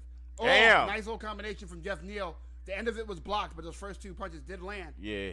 Okay, Uncle Neil. Oh, Neal's a little fatigued. definitely. Oh! He's fighting though. Yeah, for sure.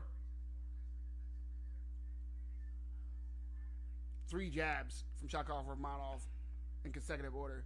Just poke, poke, poke. Oh, Laid a nice little combo in the pocket, Jeff Neal. Oh, again. That hand was hard. And Shavkat Rachmanov doesn't give a fuck. at all. He barely backed up.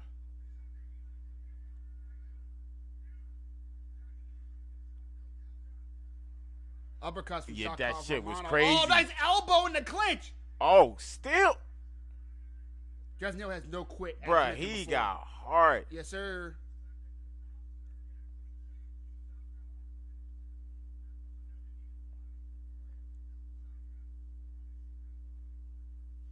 Jeff Oh, Neal's look at his eye. is cut open.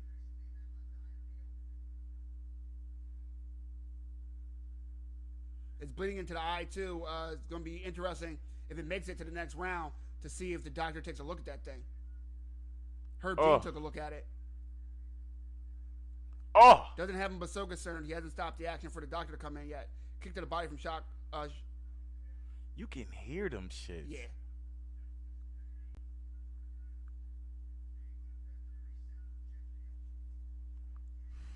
Oh, again. Oh. He can't hurt him. If you need links, closed mouths, don't get fed. Let your boy know, and I got you. Links on Dizek.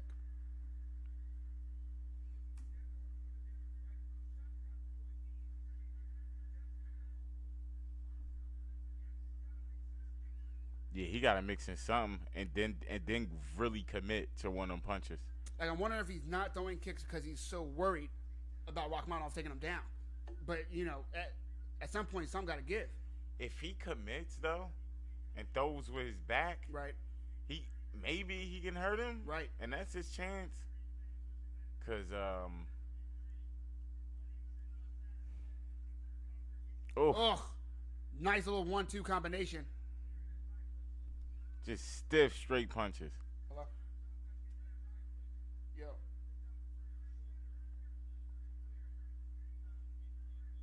Yep. Yep.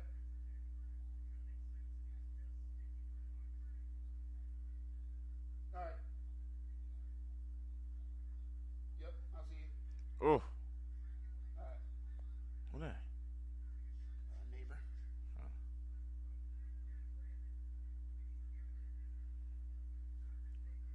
Oof. Round 2 in the books. I think that's another one for Shavkat Rachmanov, even though Jeff Neal showed us all the heart, the grit, and the power that he still possesses. But if he's not able to mix it up, it's just too much coming at him too frequently from Shavkat Rachmanov. Plain and simple.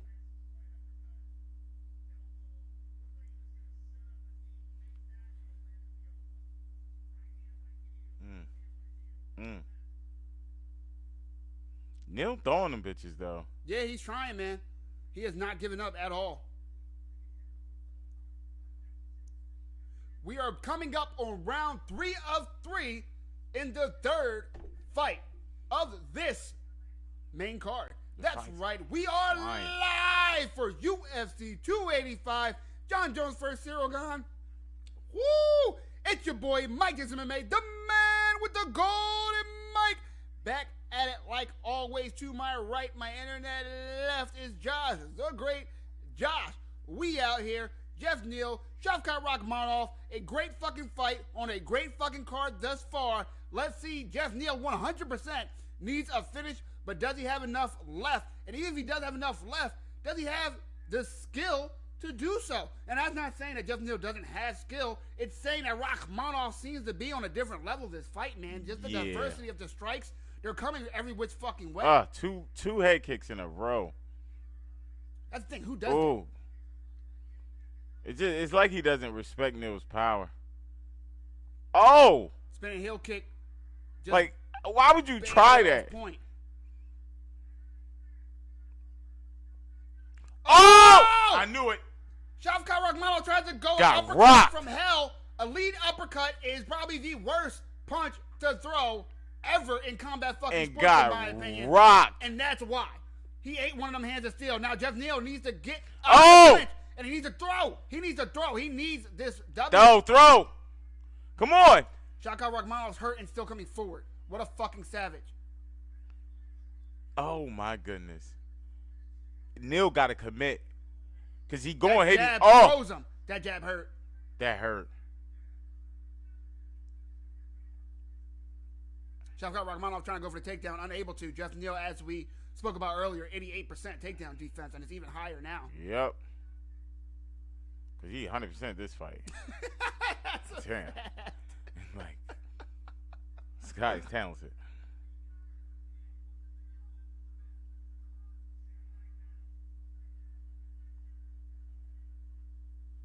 Shavkat Rakhmonov trying to go for the takedown and unable to really secure anything. Because his base is too strong. For sure.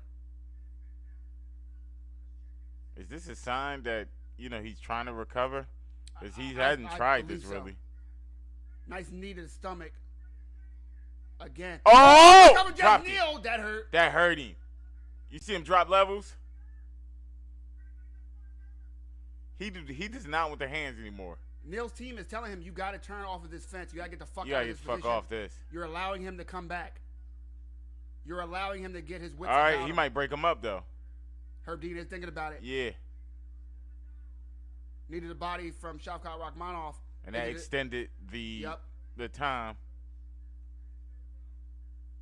Needed a head for Shavkat. The body language definitely changed between the two. Their energy after them big shots. Nice right hand from Shavkat, and Jeff Neal tries to respond with a combo. Most of it blocked and dodged, though. Shavkat definitely looks like he's got his wits now. Yeah, for sure. Bouncing around. And a stiff one, too, has Jeff Neal on Bambi legs. But Shavkat needs to be careful. You can't blitz. Someone is strong. Oh, it's a wrap. Yeah. Jeff Neal hurt. That needed a body. Again. Elbows. Another elbow. Another elbow. He's about to... Wait a minute. That's crazy he didn't stop this. Neal's in bad shape. Oh, he's down. He's not down. Jeff Neal is a fucking savage, ladies and gentlemen. Facts. Still on his feet. Didn't get dropped. Didn't get taken down. 4 of 4 perfect takedown defense tonight. Literally after being super hurt. He just did a move. Legs. He did the stanky leg and all that and did not drop. Did not get taken down. He is working. Right. That knee to the fucking stomach. Right to the stomach. Nasty, man. It was like he held his arm. Literally. And Rakhmonov just all on him. Yeah. Yeah, this is a hell of a fight. Rakhmonov trying to work the choke. Oh, it's a wrap. It's a wrap. Wow. A standing... I don't even know if you call it rear naked because they were pretty much hip to hip on the side. I don't even know what to call that fucking choke other than impressive. That was an impressive choke. Jeff Neal all heart. He had nothing left. Nothing. And that's for only reason was because Shavkat Rakhmonov took it out of him. Yeah. He did not give up. He got beat. He almost took it out of him in that last round. 100%. But it's crazy that he bounced back to get the submission after being rocked several times. Right. If I'm Shavkat Rakhmonov, I'm just wondering in my head, what the fuck? Look at that. Here. What was I thinking trying Horrible. to do 2 uppercuts? Horrible. Leads. Horrible. But that right there changed it. Oh, yeah. Look at that cross. Just, Yeah. Oh, beautiful. That's how you teach a cross right there. It hurt him like it put him in a bad headspace, but it actually hurt as well. And that needed a body. And look at his choke. Yeah, that was a crazy Like choke. it's positioned like a rear naked, but he's not behind him. He actually has the hook in front. Yeah. That. He wasn't expecting that.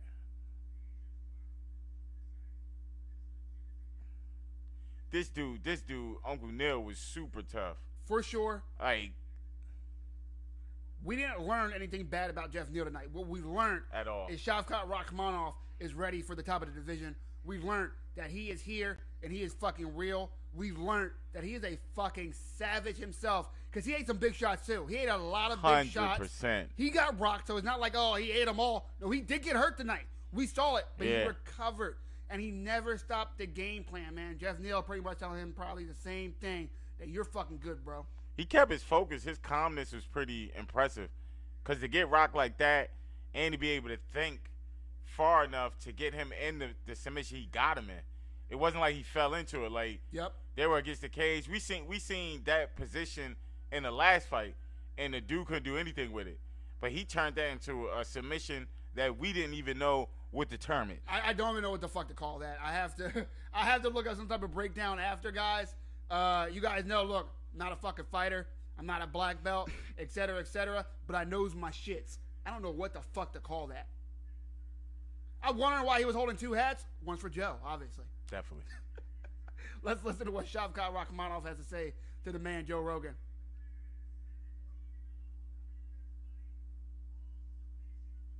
Tied longest active UFC finish streak at 5.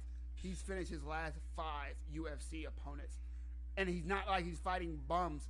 And he's now just did it to number 7 in the world in one of the best divisions on the planet. And his nickname's the Hands of Steel, and he ate several of those hands. He did eat several steel sandwiches and lived to talk about it. He tried 2 lead uppercuts. He should not have tried. Lead uppercut, bro. I hate that It's the punch. wildest shit ever. Hate it.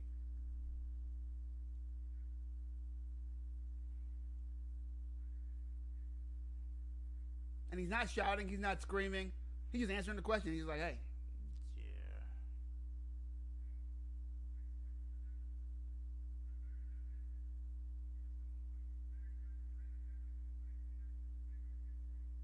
Said he's happy.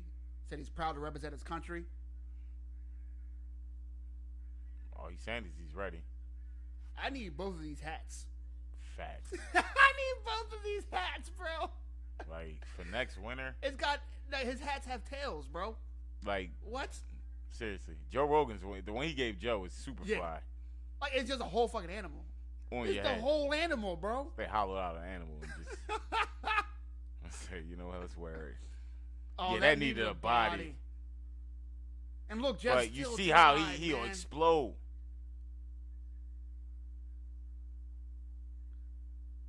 Yeah, he tapped because he was about to go out. He's about to go, oh, yeah. The only thing holding him up was Gamrot. You choke the shit out of him.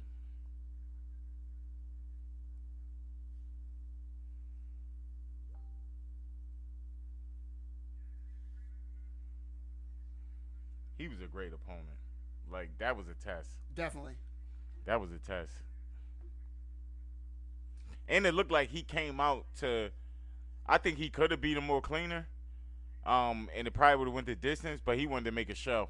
For sure. He was trying Like, to. he came out like that. Yeah. Like, all right, I need to make a statement He made sure there was no argument after this fight. at all. Of, oh, yeah, but. There is no yeah, but. Mm. Gamrot's here. And he's another person that motherfuckers should be checking off their list to not fight. And he threw 2 lead uppercuts. Like, back to back. Like, it wasn't even like he threw one, missed it. threw a second one, got caught. No, he threw both of them back to back and got caught up, ate it. Not really, he was dazed in a motherfucker, but he ate it and was still able to think and get himself out of the position to win the fight. Impressive. Bird person, what it does? Malfunction says, how do I get rid of the ads? Ayo, bro, it is free links. You don't get rid of the ads. Now, I'll be honest with you. Keep clicking the X and keep clicking that play button on the stream. Eventually, it will play. Away. Then maximize that shit, and you won't see the ads. But those pop-ups, it's going to be popping. Once you get it up and maximize on your screen, you're good to go. Don't worry about it. But you have to just keep pressing that play button until it plays and keep clicking maximize until it maximizes. Something pops up, close that shit. That's how the free links work, brother. Sorry. Bird person, he has a whole cup on his head. Yes, he does. He has a whole cup on his head, and the cup's brother is on Joe Rogan's head, and I'm digging it. That's right. We are live for UFC 285. Jon Jones versus Cyril Gane. It's your boy, Mike Jensen MMA, the man with the golden mic.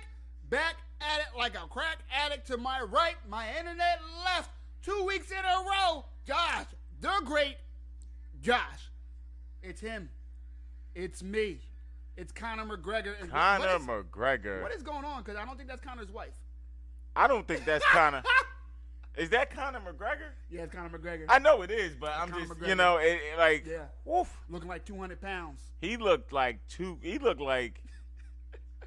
his next fight might be against Jon Jones. God damn. He got super big for the Roadhouse remake that they're filming right now with Jake Gyllenhaal. He needs to be drug tested. Well, that's the kicker. He got pulled out of the UFC drug testing pool so that he's not getting drug tested. Well, we know who their money man is. So yeah, a lot of people were mad. And then afterwards, once it came out, because no one said anything, right? And then someone reported like, hey, pretty weird. Appreciate that, bird person. They were like, pretty weird, but Conor McGregor has not been drug tested today. I mean, this year. They're like, that's weird. And then it comes out that he's out of the drug testing pool.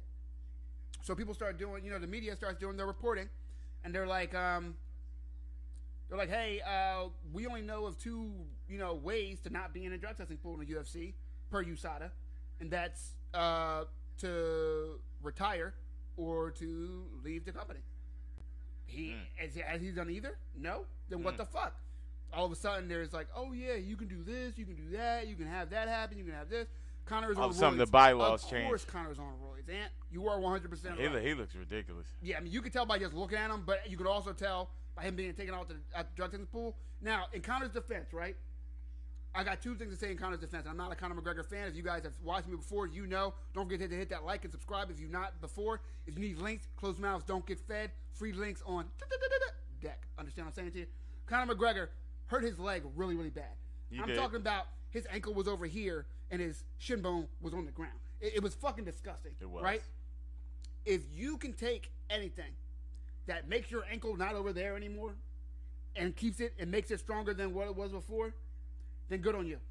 Right? I think any injured athlete, if you can take anything that's not going to, blow your heart up or some shit like that, and it's going to have you heal faster, you should be able, not only should you do it, you should be able to do it without having to worry about getting suspended, losing years, even more time off of your career, right? So I understand that. Also, he's filming a fucking movie in Hollywood. They said, hey, bro, we need you at about 200 pounds. You're at 170. You can't put on 30 pounds without the roids, baby. So what did he do? Took the juice. I get it. I don't mind it at all. I have an argument. What I have a problem with is USADA and UFC not explaining to people that this was an option. I have an argument. Go ahead. Right? Conor McGregor does have generational wealth. For sure. Right? And so that does mean that he has access to the best medical staff available. For sure. So there's different options to heal up that leg. Mm-hmm. And there's different options to get him up to that weight. Now, it is very suspicious. But I can say we don't have any evidence on anything. Mm-hmm.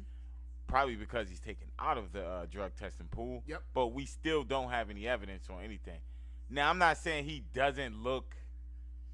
Is his physique achievable naturally? Yes, I think so. And we don't know if that's straight up muscle. Could be a lot of water. Oh, it's definitely could be a lot of sure. you know. Could be just it could be that cheap muscle. He's creatine out his ass. For Definitely. Sure. Yeah. Like once he loses weight, and we've only seen him lean, really lean for the last 10 years. He's been really lean. I mean, you just look completely different when you put on weight. So I mean, I think he's on steroids, but for sure, just giving him an argument. Like, yeah. You know, I for sure think he's on steroids. Look at his neck. Yeah, like when I seen his calves and his thighs, I'm like, bruh, that's like it look quality. Now, what we have next, Josh, is the co-main event. Mm-hmm. We have Shevchenko versus Grasso. We have one of the greatest of all time in women's MMA fighters in Valentina Shevchenko versus just the next girl up. Is this 5 round? 5 rounds, championship fight. Now, Grasso, as you see, she's not bad. She's a good fighter. She got skill. She has some good wins. Let's go ahead into her, at least her recent record, and talk about that. But look, she's not doing that. We about to see these. Who the fuck is doing that? See, this Alexa never Grasso, looks good to me. Oh, look 15 at her arm. 15-3. She has win versus Viviana Arreal. That's her right there. She's no, that's Shevchenko. Yeah, that's the champ. Shevchenko. Yeah, that sound like the champ. she is a spy, for sure. 100%. She looks like a She knows 7 languages. She trains on a yacht a lot of the time. Bruh. She shoots guns bigger than her. Come on, man. And she also is like a master in like styles of dance and all this shit. She's definitely a spy. She's a spy. Like she's like she was for groomed, sure born to be what she is. Yeah. She was born to be James Bond. Definitely, Jason Bourne. You know. Win over Joanne Calderwood. Good win again. Grasso has good wins. Win over Macy Barber. Derailed that hype train pretty fast, didn't she? Win over Yeon Kim. Win over. Oh, I'm sorry, that was canceled. Bout first Claudia Gadelia. Where'd she go? Where's she? Grasso looks proud. Looks like her last loss was against Carla Esparza, the former champion, and that was in 2019. So Grasso has been on a run, right? Okay. Kudos to her. But, look, I don't mean to be disrespectful. Shevchenko. Valentina Shevchenko is just a different fucking animal. Shevchenko. Let's go into her career. Her last win was last year versus Talia Santos. It was a good fight. Santos, some people had her winning. I didn't, but Santos did fight a good fight. The most competitive fight we've seen Shevchenko have, really, since her losses to Amanda Nunes. Beat Jessica Andrade, 3rd round TKO, which is wild. Beat Lauren Murphy in under 4 rounds. Beat Jennifer Maia, decision, boring as fuck. Kicked Caitlin Chikagian's ass back in 2020, KO. Knocked out Jessica Ai back in 2019. Decision versus Liz Carmouche. All right, we have to go to 2018 now. Win over Joanna Jędrzejczyk. Also whipped Joanna's ass in kickboxing like 3 times.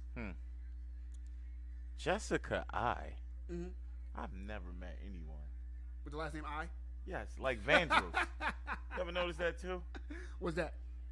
I've never met anyone last name Vandross. But Luther. It's like the only family ever. I have not. But okay. Grasso, I'm praying for her. You should. And now, as noted, her last loss, a win over the former bantamweight champion Julia Pena as well, submission in the 2nd round. And Julia Pena beat Amanda Nunes. So Amanda Nunes beat Shevchenko in a decision back in 2017. That's Shevchenko's last loss in 2017. And that was against Amanda Nunes. I believe that was their 2nd fight. The Destroyer. And their first fight was in 2016 where Amanda Nunes also won, but Shevchenko was whipping that ass late. Shevchenko wins over Holly Holm at bantamweight. Over Holly Holm? Yes, bro. So Shevchenko was fighting at a weight class that didn't befit her because they didn't have 125 and 115 was too small. Yeah. As soon as 125 opened, she went down there and said, "All right, this is mine." And Oh, took yeah, that she shit. looks dead serious. Bro, that's And her she got sister. cornrows. To her left, she does have cornrows. Not braids, cornrows. Definitely has cornrows. Went over Sarah Kaufman. I mean, come on now. There is not a more decorated UFC fighter in any women's division, as far as I'm concerned, than Shevchenko, except maybe Amanda Nunes. Amanda Nunes, though, in each of those fights, did not look good late. And everyone wondered what a third fight would look like. Is that Martin Lawrence? Like D. Martin Lawrence? I thought so. His tag was the Marty Mars, so that's right. That's definitely Martin. That's wild. I've never seen him tweet a UFC fight. Yeah, ever. it's crazy. Like, that's pretty fucking cool. It's Jon Jones. See, Jon Jones. Yep, he bring the eyes out. Return.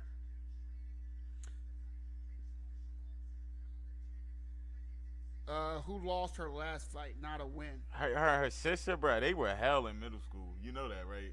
They were what? Hell in middle school. Oh yeah, yeah. You know they were whipping all the ass in Little Spy School.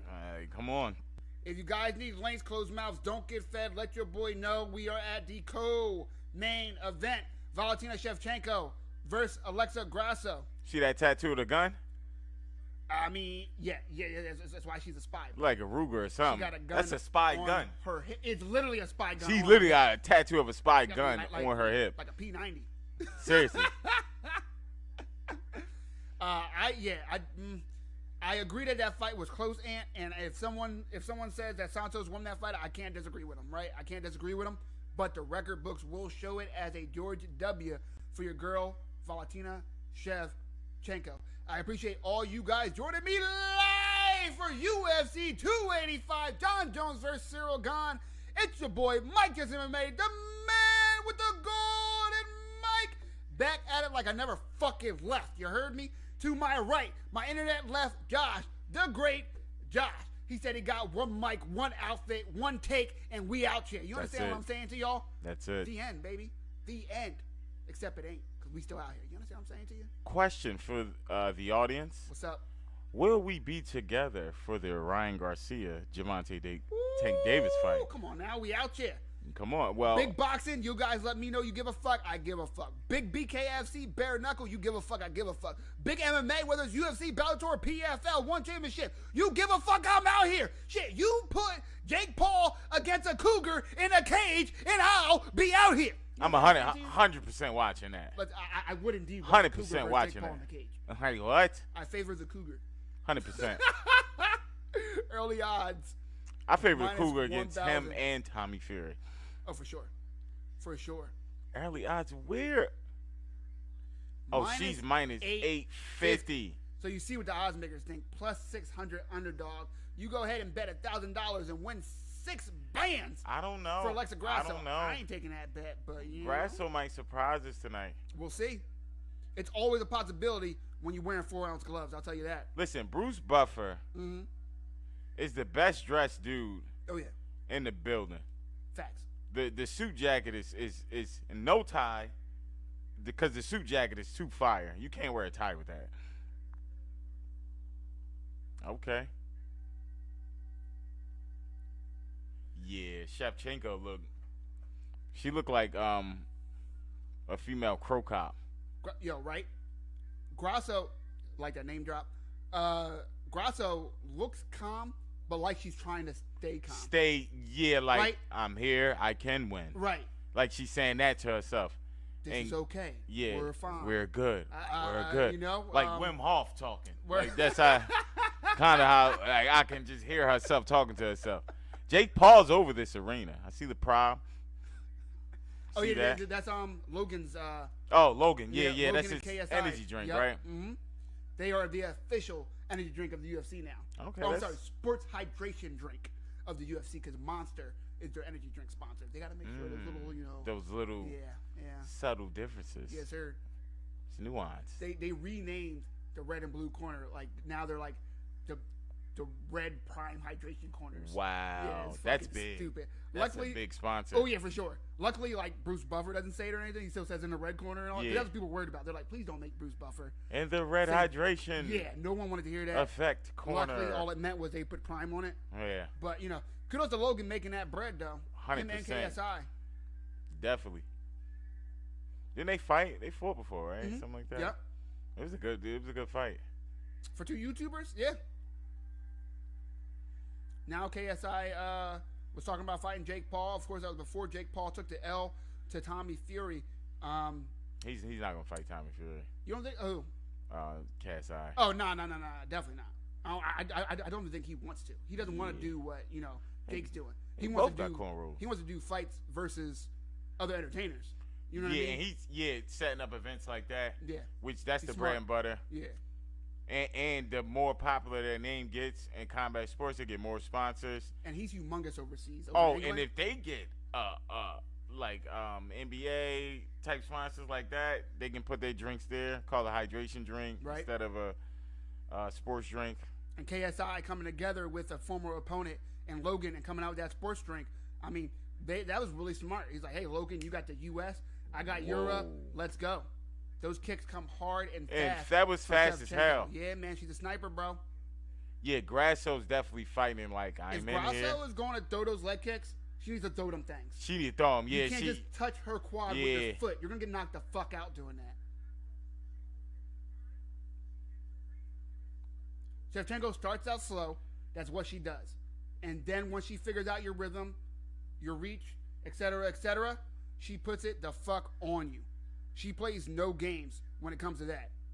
She gives you a little bit of time to survive, and then when it's time, she puts it on more times than not.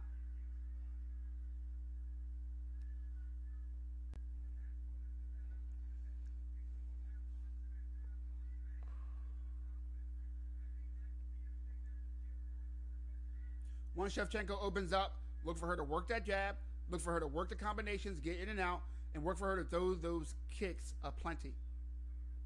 Oh my God. So she didn't set that up. I don't like her throwing it, just whiffing that spinning kick like that. But if you saw the intent on that, Grasso's thinking, I don't want to be in range of that. I don't get hit with that. That heel connects, I'm going out. That was a really hard fucking kick. And now the crowd with the Valentina chants.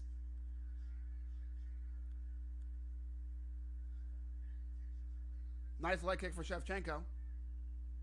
Peppering up that inside thigh, that lead thigh of Grasso. Grasso keeping her hands tight, but she looks a little too coiled. You know what I mean? She looks a little too tight. Grasso, right? Yeah. Yeah, she doesn't look that confident. She's not throwing anything with conviction. No. She's putting it out there, but I mean, in the worst way possible. I feel like she wants to get touched first, just to see. All right.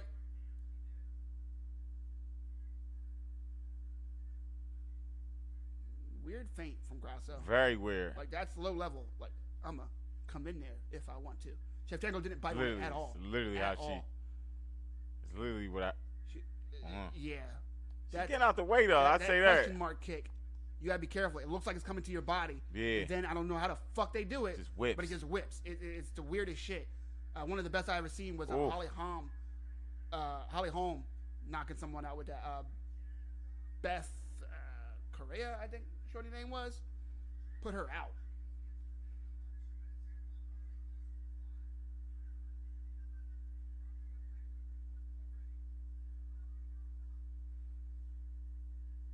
Damn! Combination from Grasso. Oh, whoa. Grasso's hands are quick. Whoa, she threw that with conviction. That was clean. Yeah, got Shevchenko looking different. Her spirit. Shevchenko tried to react and Lily didn't have enough time to. Yeah, her spirit looked different now. Nice inside leg kicks from Shevchenko, but, you know. Yeah, she switched stance. Combination blocked.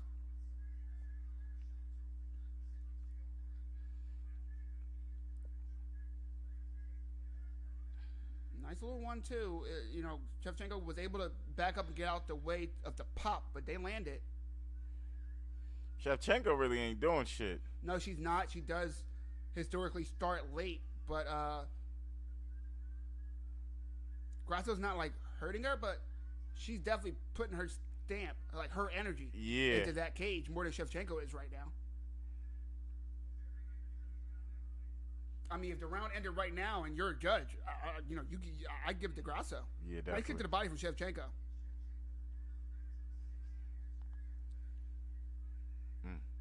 Ooh, good elbow. Did that elbow land? I don't know. I couldn't tell. Now that feint had Shevchenko a little off balance. Yeah, it did. That was a really big reaction from Shevchenko from that.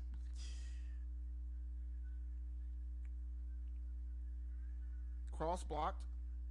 Oh, that kick to the body so far is the best strike for Shevchenko. Definitely. She's landed it a couple times, and it looks It's pretty fast good. as hell, too. Oh, spinning back fist followed by a body kick for Shevchenko. Oh, and she Grasso took it takes down. Shevchenko down, instantly going for some strikes. Shevchenko back up, but Grasso's really landing some strikes in the clinch, trying to win this round. Oh. There we go. This Grasso is definitely won this round. some heart and aggression from Grasso. Grasso definitely won this round. Shevchenko tried a little head and arm toss. I give that round to Grasso.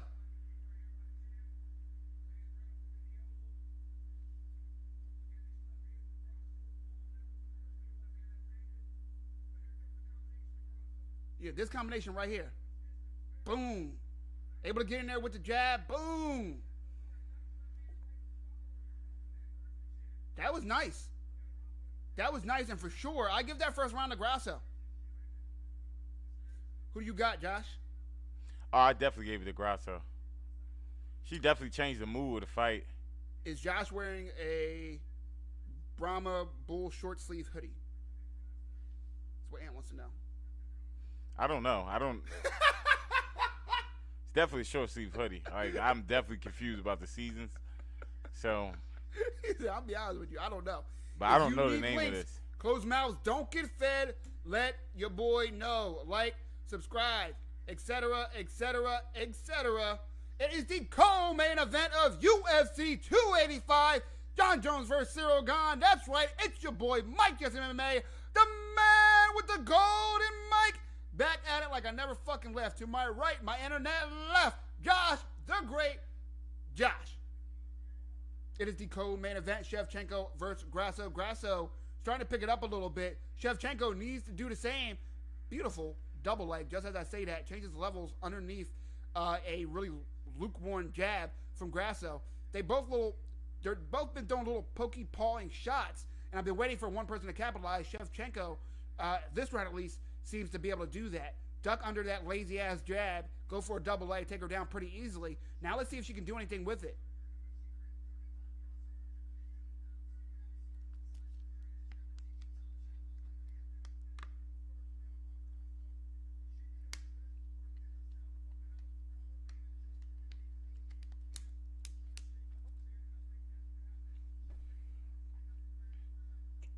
Shevchenko still on top in Grasso's full guard, not really doing much, trying to stay active so that the ref doesn't break this up.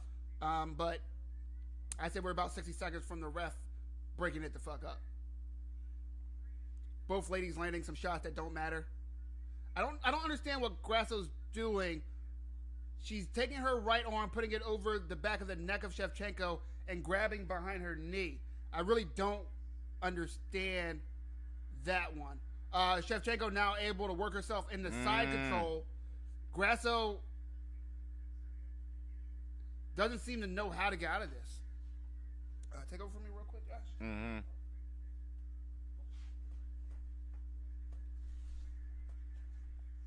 Shevchenko has side control.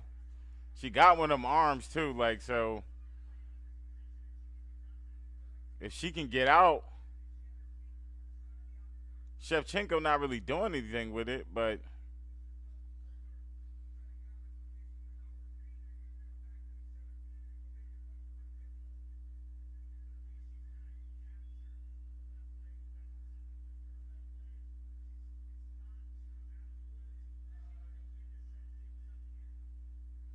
Shevchenko's just on top. She's not really doing anything, no strikes. But she's trying, I guess she's trying to get in the full mount. No.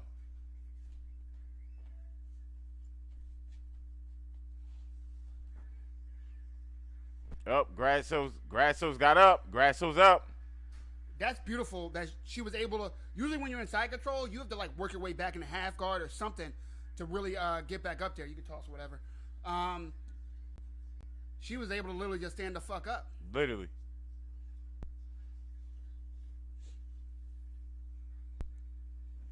Shevchenko don't look like the Terminator like I thought she would. It's so weird, and I don't like to like poo on a fight beforehand. Mm-hmm. Shevchenko either looks like an assassin, or she just pit and wins on scores. It's really up and down with the excitement level of her fights, but the skill's always there. Yeah, you can tell. So far, she was able to have some success with the takedown, not really landing anything demonstrative as far as I've seen. Oh, good job. She is starting to loosen up a little bit, throwing jabs with a little bit of intent, but Grasso has not stopped throwing since she stood up.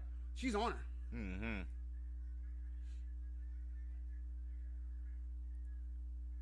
You missed some crazy fights, bro. Woo! Yeah, they was in here rocking. Did it like the camera tilted? Something happened. Something happened, right? I felt like I was in a fun house. Like that shit made me dizzy a little bit. I was like, oh shit. I'm going down. Let's see. The last fight was definitely a finish. Yeah, it was a crazy finish too. Ugh. Now they're trading. Now they're both loosening up, feeling a little comfortable. Shevchenko seems content with these takedowns, though. Another beautiful takedown. Grasso's takedown defense is really leaving.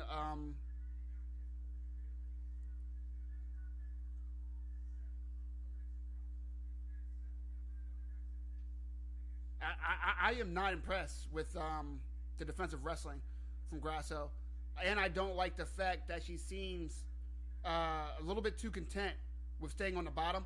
She needs to be frantically trying to get Shevchenko back into full guards, or she needs to be working her way up and getting her hips out.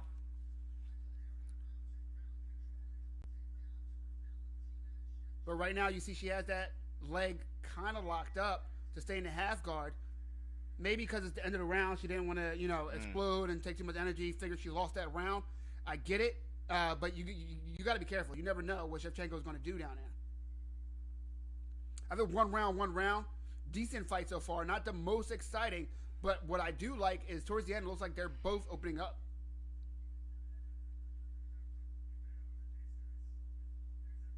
Grasso's corner telling her that she's got to do manage distance better.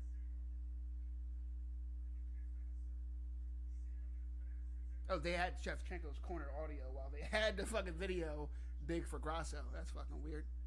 If you need links, closed mouths don't get fed. Let me know. Links on Dizek. I have it 1-1.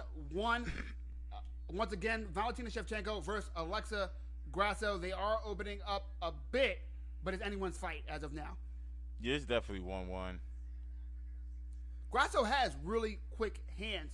She needs to really just keep engaging, keep Shevchenko moving. Don't allow Shevchenko to plant her feet and go for these takedowns. I think she needs to open up Grasso some kicks. Start attacking those legs for real. She keeps touching her with those leg kicks. She feints one right there, but she's not doing any damage to those legs. You got to slow the champion down. Yeah, she took a lot of her confidence away, though. I'll tell you that. God damn, the live odds minus 1,000 for Shevchenko. It grew? Yeah, it grew. Like I said, people aren't really surprised to see Shevchenko not do much in the first round. Oof. Lightning fast jab from the champ. That second one not so much, but it's landing. Yup. Oh! She jabbed, got back, dipped, boom! Another stiff ass jab. That's not only skill, speed, but that's discipline right there. A lot of people might, you know what I mean? Try to get a crazy counter. That 2 landed on that 1-2 combination for Grasso. Not hard, but it landed. Yeah, it doesn't look sharp, but it's getting there.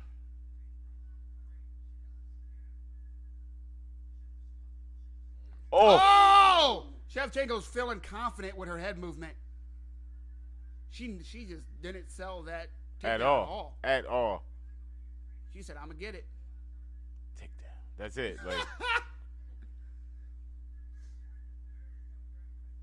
facts. He just mentioned it. DC said, nice 1-2 from Grasso. Oh, good nice dip. Nice head kick. She kind of dipped that. As we alluded to, that they were both opening up, getting a little bit more exciting here. Grasso needs to not play that game. Don't try to take Shevchenko down. Mix it up if you want to make it look like it, but do not try to take her down. Because she's so good with trips that she's going to fucking reverse you. If you're not like a lights out wrestler, she's going to reverse you. You wind up on top and you're going to be mad. Another round, Shevchenko. If you guys are trying to keep up, we're at 2 minutes and 55 seconds of 3 of 5 rounds in the co-main event. Shevchenko versus Grasso. Oh, level change. Really good takedown. That was really good. Really good takedown. Right off a hook. And once again, Grasso has no hips, as they say in a wrestling game. She is not sprawling at all on these takedown attempts. She either gets out the way or she gets taken down. Yep. The end. Like we saw Jalen Turner. He sprawled in the next like, fucking zip code. That shit was crazy. Yeah, that sprawl was wild. His hips were just out of there, bro. Like out of there. We're just gone.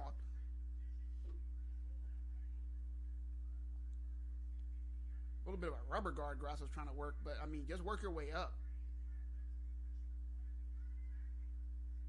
She has the overhook, but she's not doing anything with it, Grasso, other than making sure that Shevchenko can't hit her with that arm.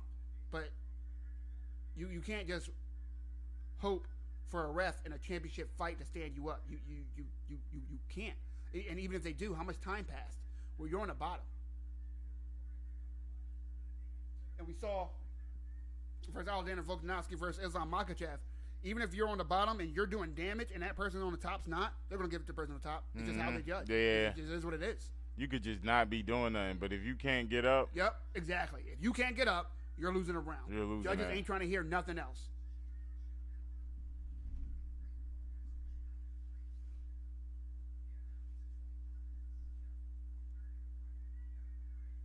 Shevchenko opened up with a little bit of ground and pound now. That Grasso let go of that overhook. Shevchenko's smart. Hides her head, Yep. gets up, boom. Hides her Explodes. head, gets up, boom. Oh! The ref was breaking them up, telling them to stand up, and Shevchenko punched Grasso in the face for it. Defend yourself at all times, ladies and gentlemen. Defend yourself at all times. And I don't even agree with that stand-up, to be honest with you. Me either. Like, she was working. working. It wasn't the most exciting thing in the world, but she was working that jab. That jab was serious. Pop on it, bro. Oh. Look at, bang, bam. That shit is fucking beautiful, dog. Yeah, the skill level's showing now. And took her down easy. Grasso's takedown defense. Oh! Okay. Oh! Oh. She did roll out, which was good. Man, that shit was crazy. But see, that's why you don't play this game with Shevchenko, because now she has your back. Lucky for you, it's only 20 seconds left. He just mentioned that, yeah, she's not sprawling at all. Like, oh, he did say that? Mm-hmm. Yeah, man. DC just mentioned it. There's nothing to this guillotine. 7 seconds. It's nothing to it. 7 seconds. Yeah. Look, Shevchenko's not even worried about it. I'll be back. She's like, okay. Third round down. I give that round again to Shevchenko. That is 2-1 on my scorecard. Not that it fucking matters. For the co-main event, Shevchenko versus Alexa Grasso. If you have not done so already, like, subscribe, etc. Let your boy know he's loved. If you need these closed mouths don't get fed, let me know, because I got links on deck, boy. All you got to do is say something. You know what I mean? Matter of fact, you don't even got to say something. Hold on, I got you, you fucking lazy bastards. You can't even say something. There you go. Bam! Links on deck. Where my other links at? Debbie! What's up? Is that my man Josh with you tonight? I hope you both are doing good. Yes, we are. I appreciate and love you so much, Debbie. I will be calling you soon. Thank you for checking us out. Grasso also kicked Shevchenko in the face while they were on the ground. You can't do that. But did it? She did.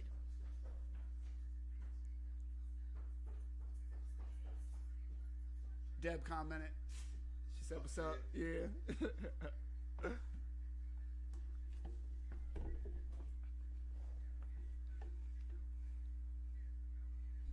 Oh, nice right hand from right Grasso.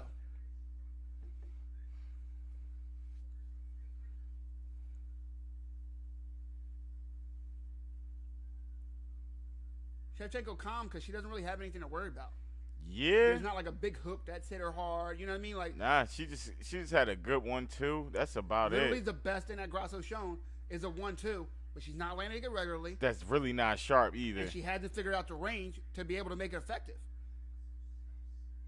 I feel like Shevchenko's just decided, like, okay, like, if I just coast this, Yeah. touch up a bit. Yep. It's for Be sure easy her fight. fight to lose, man. Like, she's got to figure out, which is why she starts slow. She figures out what you're good at, what you're doing, and then she just takes it away from you. What's taken away now is that she's like, okay, if you really sit down in that 1-2, I'm going under it. I'm going under it. You can't sprawl for shit. I'm taking you down with a double leg. Pretty much. Simple. Whenever I don't like how a stand is going, I just take you down. Literally. You have nothing for me.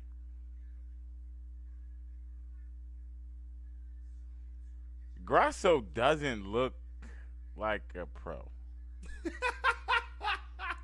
Like the way her stance is, her feints, it doesn't look like she's been doing this for a while. Switching stances, but not really doing anything with it. Winging a hook. Taking the air out the room a little bit, this fight. 100%.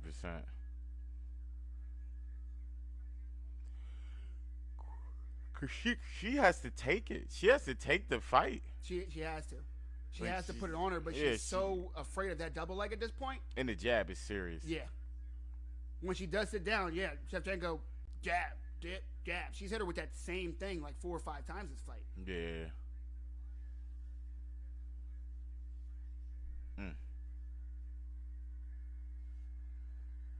Look, that jab's nowhere close. Oh! That jab was nice. She read the change of level. Yeah. She knew that she was going to duck and put it down there. That was nice. That was real nice.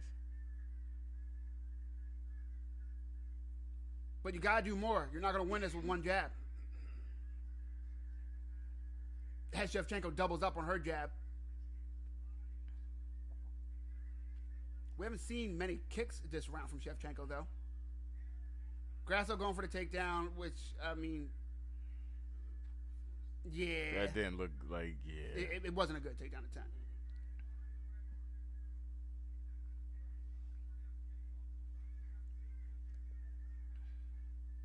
Yo. Yeah, it should be on lock. Yep. All right. What's his name? Bull from next door.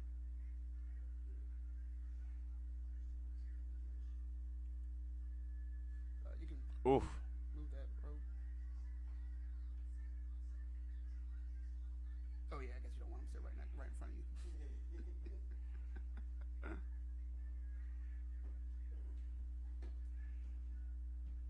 Bird person says it's like 50-50 now. Definitely a closer round this round than the last two.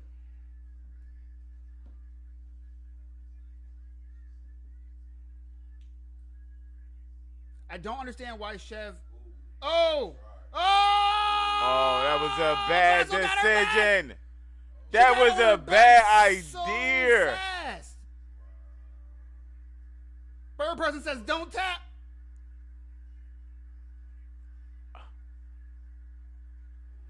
Oh, it's a wrap. Oh, it's just on the jaw, so it's not under the chin. Nah, so it's not it's a a choke. wrap. But it hurts. That squeeze is tight. That shit is tight. That squeeze is tight. Look how red she's getting. Yup. She got to keep. Yup. Oh!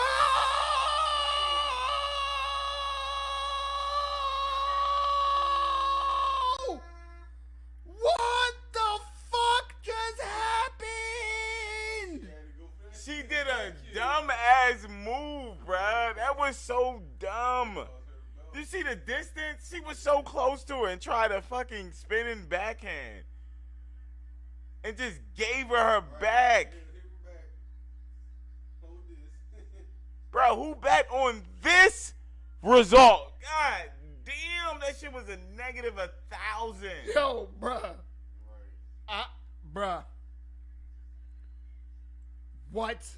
Bruh, she just attached to her back, bruh. I have to see the replay. Boom, I yeah. have to see the replay.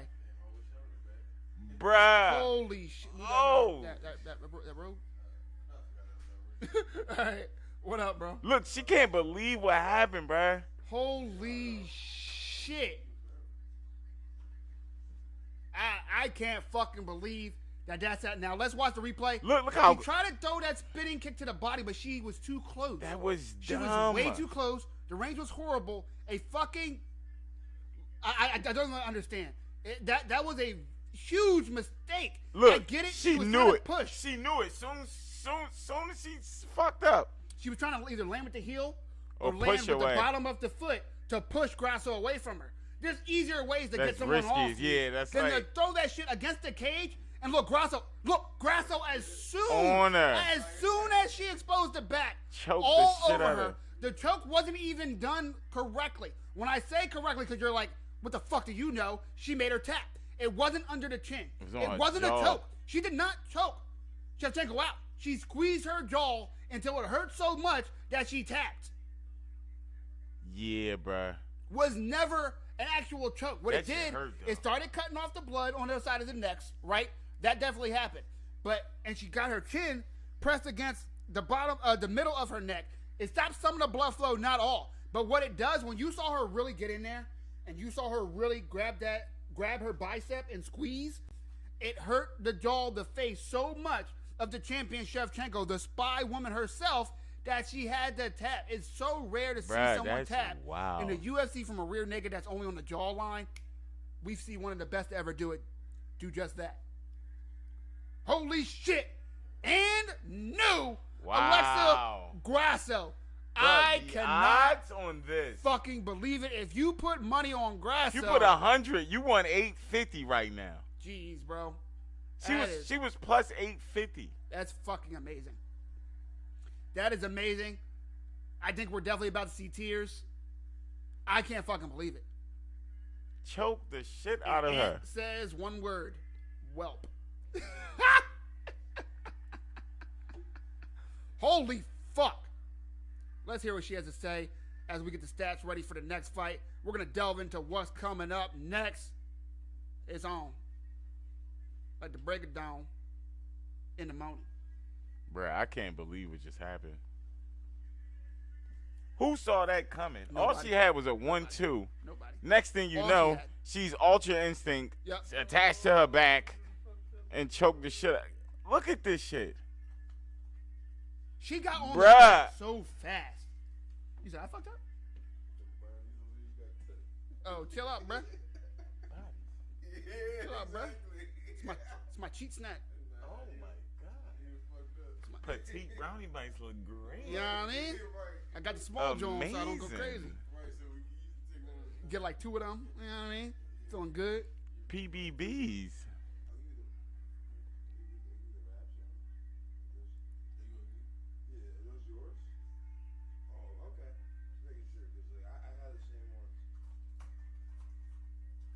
Holy fuck. And now Mexico has how many champions? Do they have 3 champions now? Yeah. Alexa Grasso? That's fair. I have no more arguments for you, Zai. That is fucking fair. Say that sound Italian. Huh? Yes, it does.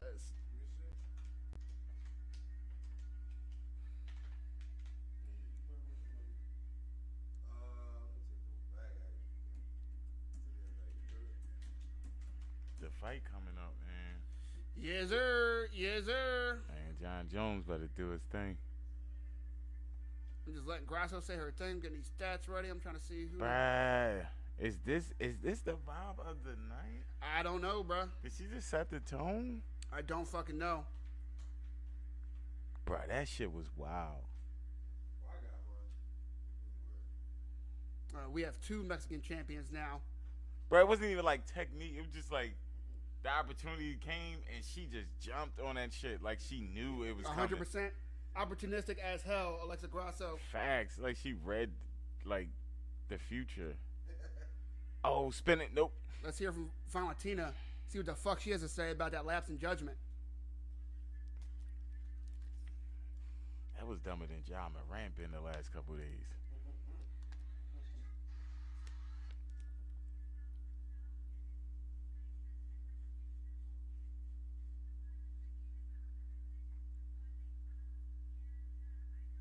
I mean, let's be honest too. There's going to be an instant rematch. Mm-hmm. Valentina Shevchenko's going to whip her ass. Yeah. That is what I'm assuming. She's gonna whip her ass.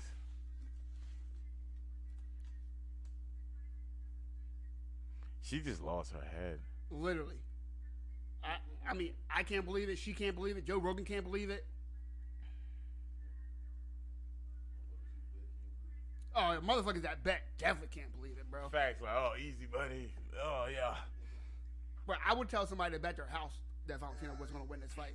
And they would have lost their crib, bro. All because of Mike Jesse MMA. You know what I mean? Crazy. That's why I don't give betting advice. Because shit like that, I'd be like, oh, you want a sure bet, motherfucker? You want a sure 100%? Like 100%? Valentina, nigga. Like, yeah, you know, instantly. 100%, no plus minus. Just straight 100. She's definitely winning. Her sister. Damn. Yeah, her sister's ass. Ah, yeah. If Henry Cejudo wins, there'll be another Mexican champion. I feel like his wrist is always broken. Something's always broken. Travis Barker. Jerome the Bus Bettis. The Diaz brother is in the building. Let's go. Stipe, of course he's there, hoping to get the winner of the main event. The main event of what, you may ask, Josh? For UFC 285, we are live! Jon Jones versus Cyril Gane. That's right, it's your boy, Mike Jesse MMA, the man with the golden mic. Back at it like a crack addict in the 80s, to my right, my internet left. Josh, the great Josh. 2 mics, 2 motherfuckers, 1 night, and 1 fight left. Let's fucking go. 1 fight Jon left. Jones. First of all, I gotta get your take, Josh. Is Jon Jones the greatest to ever do it? Yes or no? Yes. That's it. The end. We're not gonna dive. I'm joking. We are gonna dive into that statement. I don't disagree with you. I believe between Jon Jones, Anderson Silva, and George St. Pierre, those are the 3 greatest to ever do it. Honorable mention to my boy, Mighty Mouse, Demetrius Johnson, who fucking magnificent as well. But what does Jon Jones have that those other 3 names don't? A 0 in the loss column. True. A fucking 0 in the loss column when he's been around for over a decade. We're talking about Jon Jones. Came onto the scenes being pretty much an unknown. He was like a, D3, D2 wrestler, right? All we knew about him is he's tall and he has really long reach. Tall, he's 6'4". Long reach, he's had the longest reach in the UFC since joining the UFC and still does. We're talking an 84-inch reach. I'm saying that there was a man, Stefan Struve, who was in the UFC for years, who was 7 foot, who did not have as long as a wingspan as Jon Jones. How fucking ridiculous is that? That's crazy. Jon Jones not only knows how to use that, but he mixes it up so fucking well and can fight in the pocket and has lights out defense and can take you down from single legs, double legs, outside trips. I went ahead and rewatched some of his old school fights, right? Against Shogun Rua, one of the best to ever do it in that weight class, right? It looked like a man versus a child. Jon Jones was so much fucking bigger than that generation of 205ers. It was fucking unfair. And then once the next generation came up with the same size, athleticism, etc., he just only got smarter. She outskilled him. He has crazy. He was losing to Gustafsson, who he says he barely trained for, who he says he was high on cocaine for a lot of his training camp. He said he was drunk a lot of his training camp. He's losing to Gustafsson, right? And what did he do? Pulled out every spinning elbow he could and wind up pulling out a very close decision in one of the best fights when you're talking about just gritty, heart, determination, up and down swings. Go watch Gustafsson versus Jon Jones 1. Reason why I say watch 1, because you don't want to watch 2, because all it was a one-way ass whooping via Jon Jones. He said, son, you're going to get these hands. Gustafsson said, thank you, please. You understand what I'm saying to you, Josh? He accepted him. Jon Jones throws these spinning elbows out of the clinch and from distance against the cage so fucking fast and out of nowhere. It's just like that on a dime. Yeah. For a man that big to be able to just spin and land like that is fucking ridiculous. This is for the vacant heavyweight championship of the world, Greg. Of the world. Vacant. Oh, Francis. That's because Francis, as we heard Dana White mention earlier this week, he need more money. He left the UFC, right? They negotiated for years. Dana White claims that Francis Ngannou will never be in the UFC again, which, if true, is some bullshit. Because Francis Ngannou stuck to his guns, and that's what Dana White's mad at. Not because Francis Ngannou is difficult, it's because he said no. That's why. It's because he took the belt and went off to the sunset. The champion of the UFC right now, the heavyweight champion, the lineal, if I want to borrow a term from boxing, is Francis Ngannou. No matter what happens tonight, the shadow of Francis will still be looming. Yep.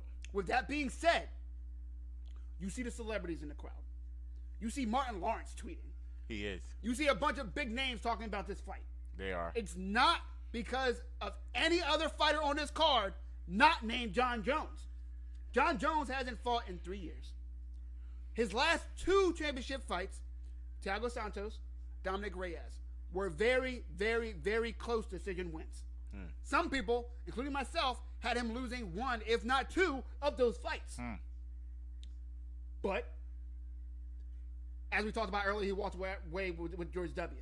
After that, he said there's no more fun in whipping ass at 205. Probably not. I want a heavyweight title. He beat 3 years, he's been holding out for either for both, the right contract and the right opponent. He wanted Stipe. He wanted Francis. He wanted X amount of dollars. He got neither for different reasons. This time he didn't get Stipe because Stipe wasn't going to be ready until for another month or 2. And he said, I've waited too long. He looks big, bro. But he's fighting the number 1 contender in Cyril Gane. He's put on, I can't say he put on 40 pounds, right? Because it's not like he was walking around at 205, okay? Yeah. When he was a 205er, he's walking around about 220. Now he's walking around outside of camp around like 250. After 255. After the camp, of course, you know, you're training, you're ramping it up, you're stepping it up. He weighed in at about 245, a little bit over 245. But what he's doing is wearing that weight really well. People are saying he looks slower on the pads. He does. For one, he's a bigger man.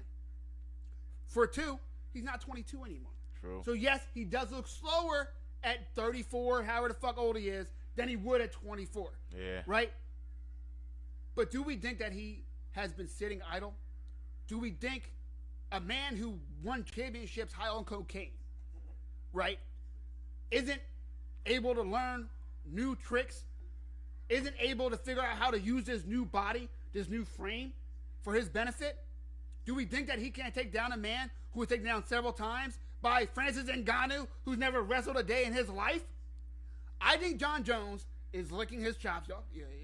Is licking his chops. I think Jon Jones is waiting to get this round, I'm calling it, round 3 finished. I think he's going to be too diverse. I think he's going to be too relentless. I think he's going to be too hungry for Cyril Gane to do anything. But I'm not going to sleep on Cyril Gane, Josh. Cyril Gane has hands. Cyril Gane has feet. He's kicking shots. Cyril Gane has great, maybe the best movement in any other heavyweight in the UFC. Cyril Gane, the way he's able to beat these guys is he's not where you want him to be. He's where he wants to be. And you're where he wants you to be. Over and over and over again. We did see him get into a war his last fight versus Tai Tuivasa, but he wound up finishing Tai Tuivasa. Derek Lewis, who has fucking hammers in his hands, he definitely does, was not able to touch Cyril Gane at all. Yeah, he was getting beat around the ring. Literally around, like the whole time. Yeah. The whole time. And I know Derek Lewis is on the downturn, but that still isn't easy to do. It is impressive. Cyril Gane does have some impressive wins, but it's not like he has a Stipe Miocic, right? Mm-hmm. It's not like he has a Curtis Blades, right? It's like he has a Francis Ngannou. Not like he has a Francis Ngannou. Jon Jones has a who's who. Yes. His wall at home is nothing but scalps of legends. Legends and up-and-comers and next-ups and contenders, etc., etc., etc. But again, loss column 0. I think it's going to be a good fight. I think it's going to be entertaining. I think someone's going to get knocked the fuck out. I think that man is going to not be named Jon Jones. Jon Jones, I'm eager to see him. He looks super strong. Where's he from? Who, Cyril Gane? Yeah. France. He's French. Oh, he's definitely losing. Yo, he's from France. Come on, man. Not on camera. He's from France. Is there a lot of French champions? No. See what I mean? Guys, give me 2 seconds. Count 2. 1, 2. Cyril Gane's walking out. Jon Jones walking out. As soon as they say go, boop, boop, action. Don't you worry.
Don't play, like, come on. He from France, like, what's the real big danger? And just like that, your boys are back in town. Oh, they been what up? dramatic. Jon Jones walking out now. That if you need links, nice. This your last goddamn chance, because I will not be posting shit during this fight. You understand? 100% attention on the goddamn physics. Let's go. Let's go. Ooh, you see the transitions on the boy, dog? Whew. That's 50. Okay, Jon Jones. He said he was coming out to the champ this year. He lied. Jon Jones is a liar, everybody. Well, he ain't out yet. It could switch up. You right. Yeah, this might be right. The intro music. Josh obviously does music. 100%. The lights is fire. Yeah. UFC puts on a good product, man. Okay. You was right. Yeah. Fair enough. That's my shit. Remember when this came out? What was it, like freshman year of college? Senior year of high school? Something like that. Either way, I was blasting this shit. Close. Oh, he looks refreshed. He said, oh, yeah. And he went back to the bald head. He was rocking the high top all week.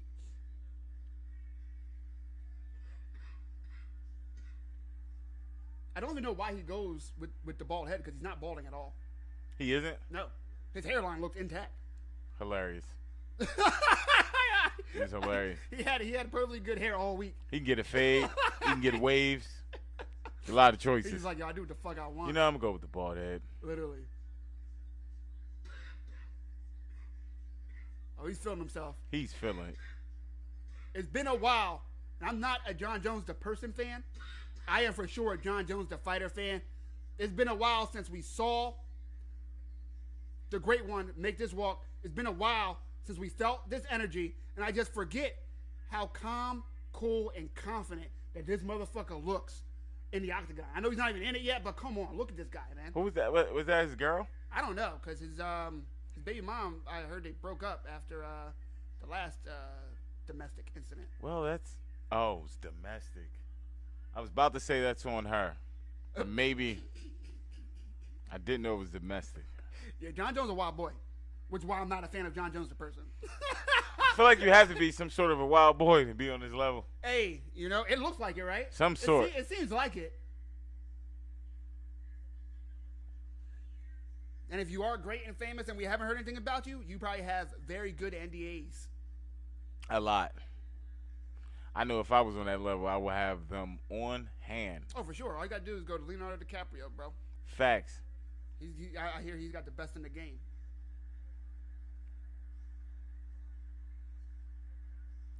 And this is all for the crowd. That's all for the crowd. All that's for the crowd.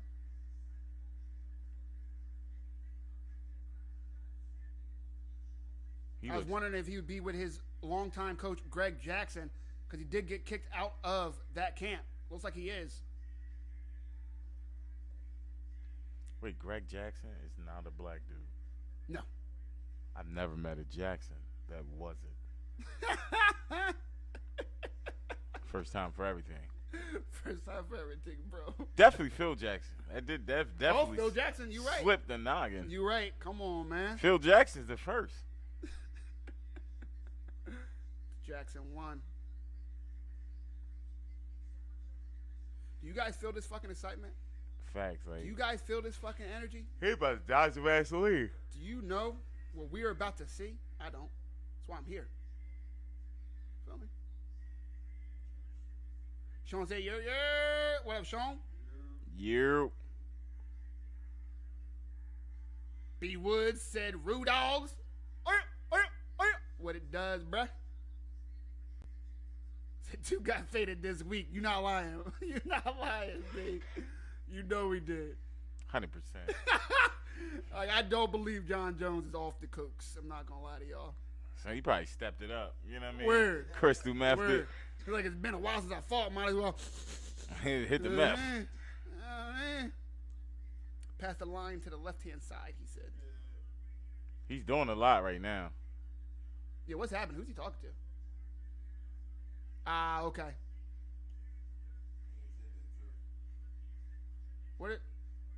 What is happening? Why aren't they letting him into the octagon? Say something about his toe. Well, he got it taped up. He's allowed to. Oh, they just said, I guess the one dude didn't look at it yet. Are they really making him take that tape off? How did that not get caught in the locker room?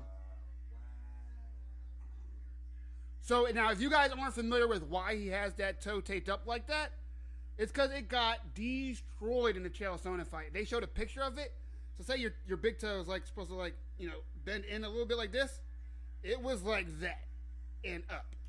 It was the wrong way twice, is what I'm saying. So he's probably a little bit worried, and that's why he had it taped. Well, maybe not. He just did a flip, you know? Well, yeah. Like, it's fine, but, Bro, 84 and a half inch reach advantage. It was previously 84. Your reach can't get longer, right? I guess they just remeasured.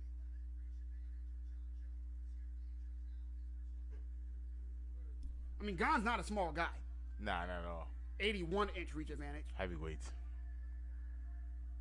One punch can change everything.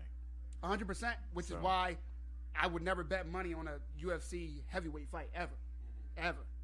It could be Joe Schmo versus Muhammad Ali. You know what I mean? I'm just not voting on that. The Muhammad Ali of UFC, obviously.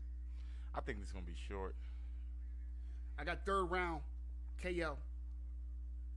I don't think Jon Jones really trained for.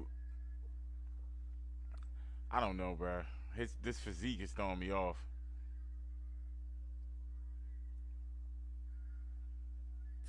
My boy said, "Why am I nervous?" Bro, I'm nervous too. Yeah, I'm definitely nervous. Like, it's weird. I feel like my brother fighting. Like, my boy said he thinks Jon Jones' foot is actually hurt. Said Jon Jones showed some trouble taking that shoe off.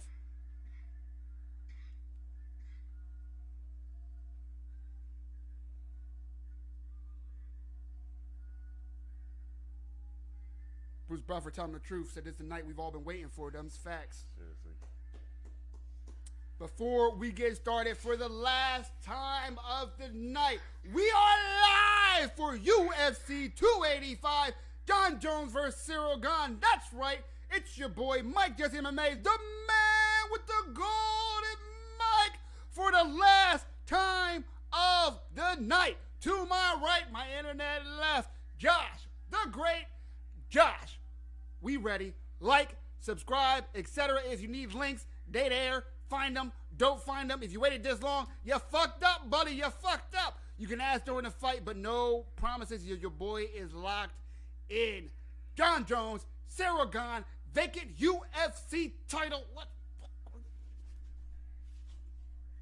Hold me back, Josh. Don't get us in Let's trouble. Fucking go. I'm hype. I don't know if y'all feel that. Definitely. Thank you. Cyril Gane. What was that? And where was that? And how was that? Yeah, nothing happened, but something happened. It sounded like something in there, and it sounded like something that didn't spill, so I'll figure it out later. We all good. I'm recording the shows out here. Like, can you stop fucking stuff up? Like, come on, man. I got He's people only throwing minus, my couch into the wall. Like, yo, there's crazy stuff going on over here. he's Yeah, only so, minus 175. Yeah, man, we ain't see Jon Jones in 3 years. She was minus 1,000. She was minus 1,000. I'm so mad. That opportunity just passed me. Yeah, that happened. That happened. Oh, Bruce Buffer's feeling it. Bruce Buffer is definitely feeling it. I hope Jon Jones' foot isn't hurt. It looks like he's fine or okay. Bruce Buffer is feeling it. If Cyril Gane's going to win, I keep getting so excited that I just forget that the camera's on. What Cyril Gane needs to do if he's going to win, he needs to stay in punching range. Yeah. He can't play too much of that outside kickboxing game against Jon Jones. I don't give a fuck how much kickboxing you have compared to Jon Jones' kickboxing. Jon Jones is different. His strikes come at different angles, different speeds. They kept the wrap. He's super on the toe, but he On took the it toe. off the foot. He had it like here on his foot, holding the toe.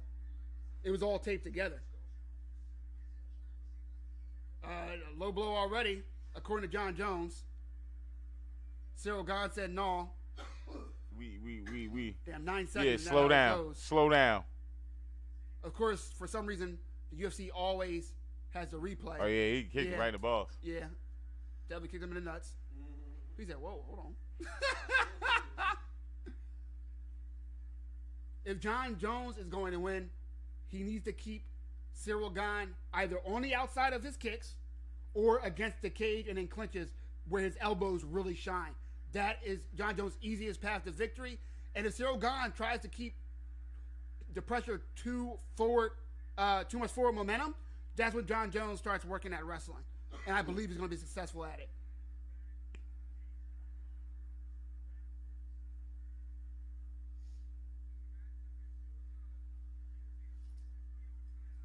Some cheap kicks from Cyril Gane to the knees of Jon Jones. A strike that Jon Jones himself made popular.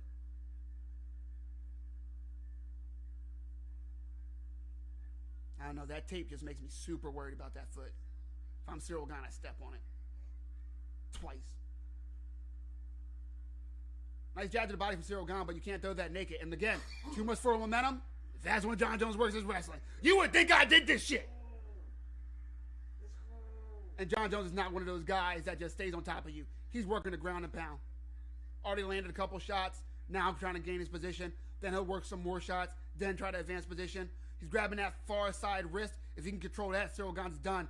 Doesn't need it because he grabs the hips of Cyril Gane. Has the right hook in. Can he get the left one?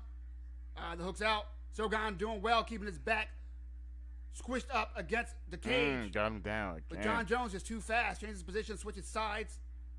Now has mount. The only thing stopping him from the cage. He's trying to guillotine Cyril Gane. If you don't start fighting the hands, something like because of the cage is saving Cyril Gane and hurting him at the same time right now. It's stopping him from getting submitted, but it's hurting him. Yeah, from that's getting really out important. of this mount. And he's putting all his weight on his neck. Oh, wow. Are you fucking serious? That's it? Are you fucking serious? That's it? Are you fucking serious?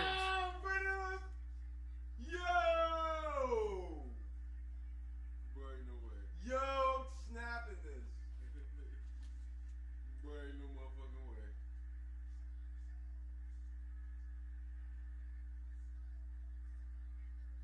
Cyril Gane butt. Look at Jon Jones' face. He said, are y'all fucking serious? Some of you picked against him. I know you did. Because look at the odds. I know some of you motherfuckers picked against him. I don't even like Jon Jones. And some of y'all picked against him? This is how it ended? Yeah, That was so fast. It was fast. So disappointing. It was What's up? lackluster. What's up with this guy? Cyril Gane. So That was just disappointing. what I'm saying it's the brand. Cyril Gane. Yeah, look, people are confused. Cyril Gane didn't fight the hands at all. I don't understand.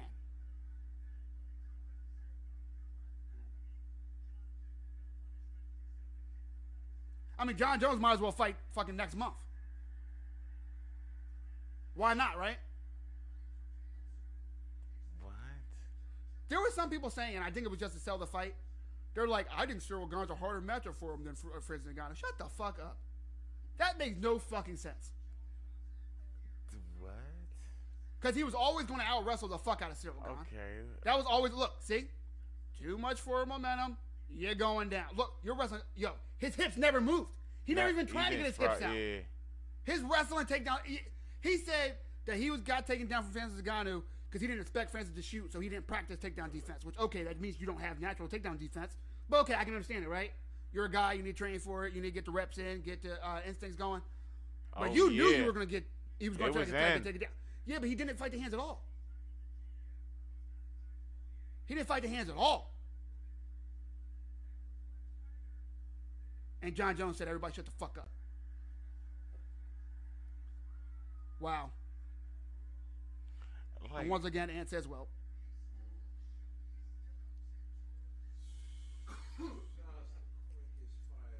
Well, we were live. well, We got about 2 minutes into the round, and Cyril Gane just showed that he was not a threat ever to Jon Jones. Like I try to tell people. I try to tell them, as they say, Josh. he just manhandled him and then choked him. I don't understand Get what on the people ground, thought choke. Like, God Cyril damn. Gane was going to be able to do to Jon Jones. I really don't. I thought it was going to be an exciting fight. It definitely supposed to be an exciting fight because Cyril Gane was supposed to be able to move. But he oversold that. Why would you throw a hook with nothing in front of it against Jon Jones, who you knew was going to out-grapple the fuck out of you? You knew that. You had to have known that. Cyril Gane just as a fighter, his see, it's fucked up. 'Cause I was just singing his praises earlier, right? I said, he's not, you know. Yeah, never mind. You're gonna get me in trouble, bro.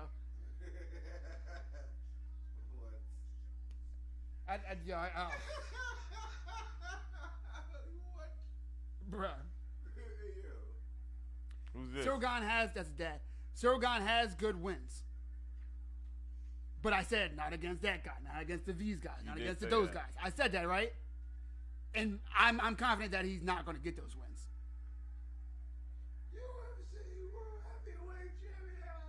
Cyril Gane will stay at top 6.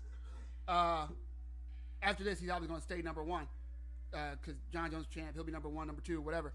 But he's only going to be a top 5, top 6 guy heavyweight. He's never going to be champion now that Jon Jones is here. And he was never beating Stipe. I don't think he was beating Curtis Blades, to be honest with you. I don't think he's beating Curtis Blow. On that note, guys, thank you for joining me live in easy. a wild-ass card.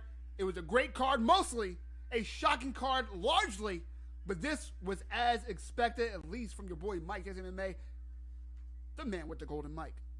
Josh, appreciate you. Thank you for joining. You motherfucking degenerates, I love you too. Thank you for joining me. In 2 weeks, we will be back for Usman Edwards 3, the trilogy. Come on. Are you fucking excited? If you're not, you got 2 weeks to do so. I love you. Appreciate you.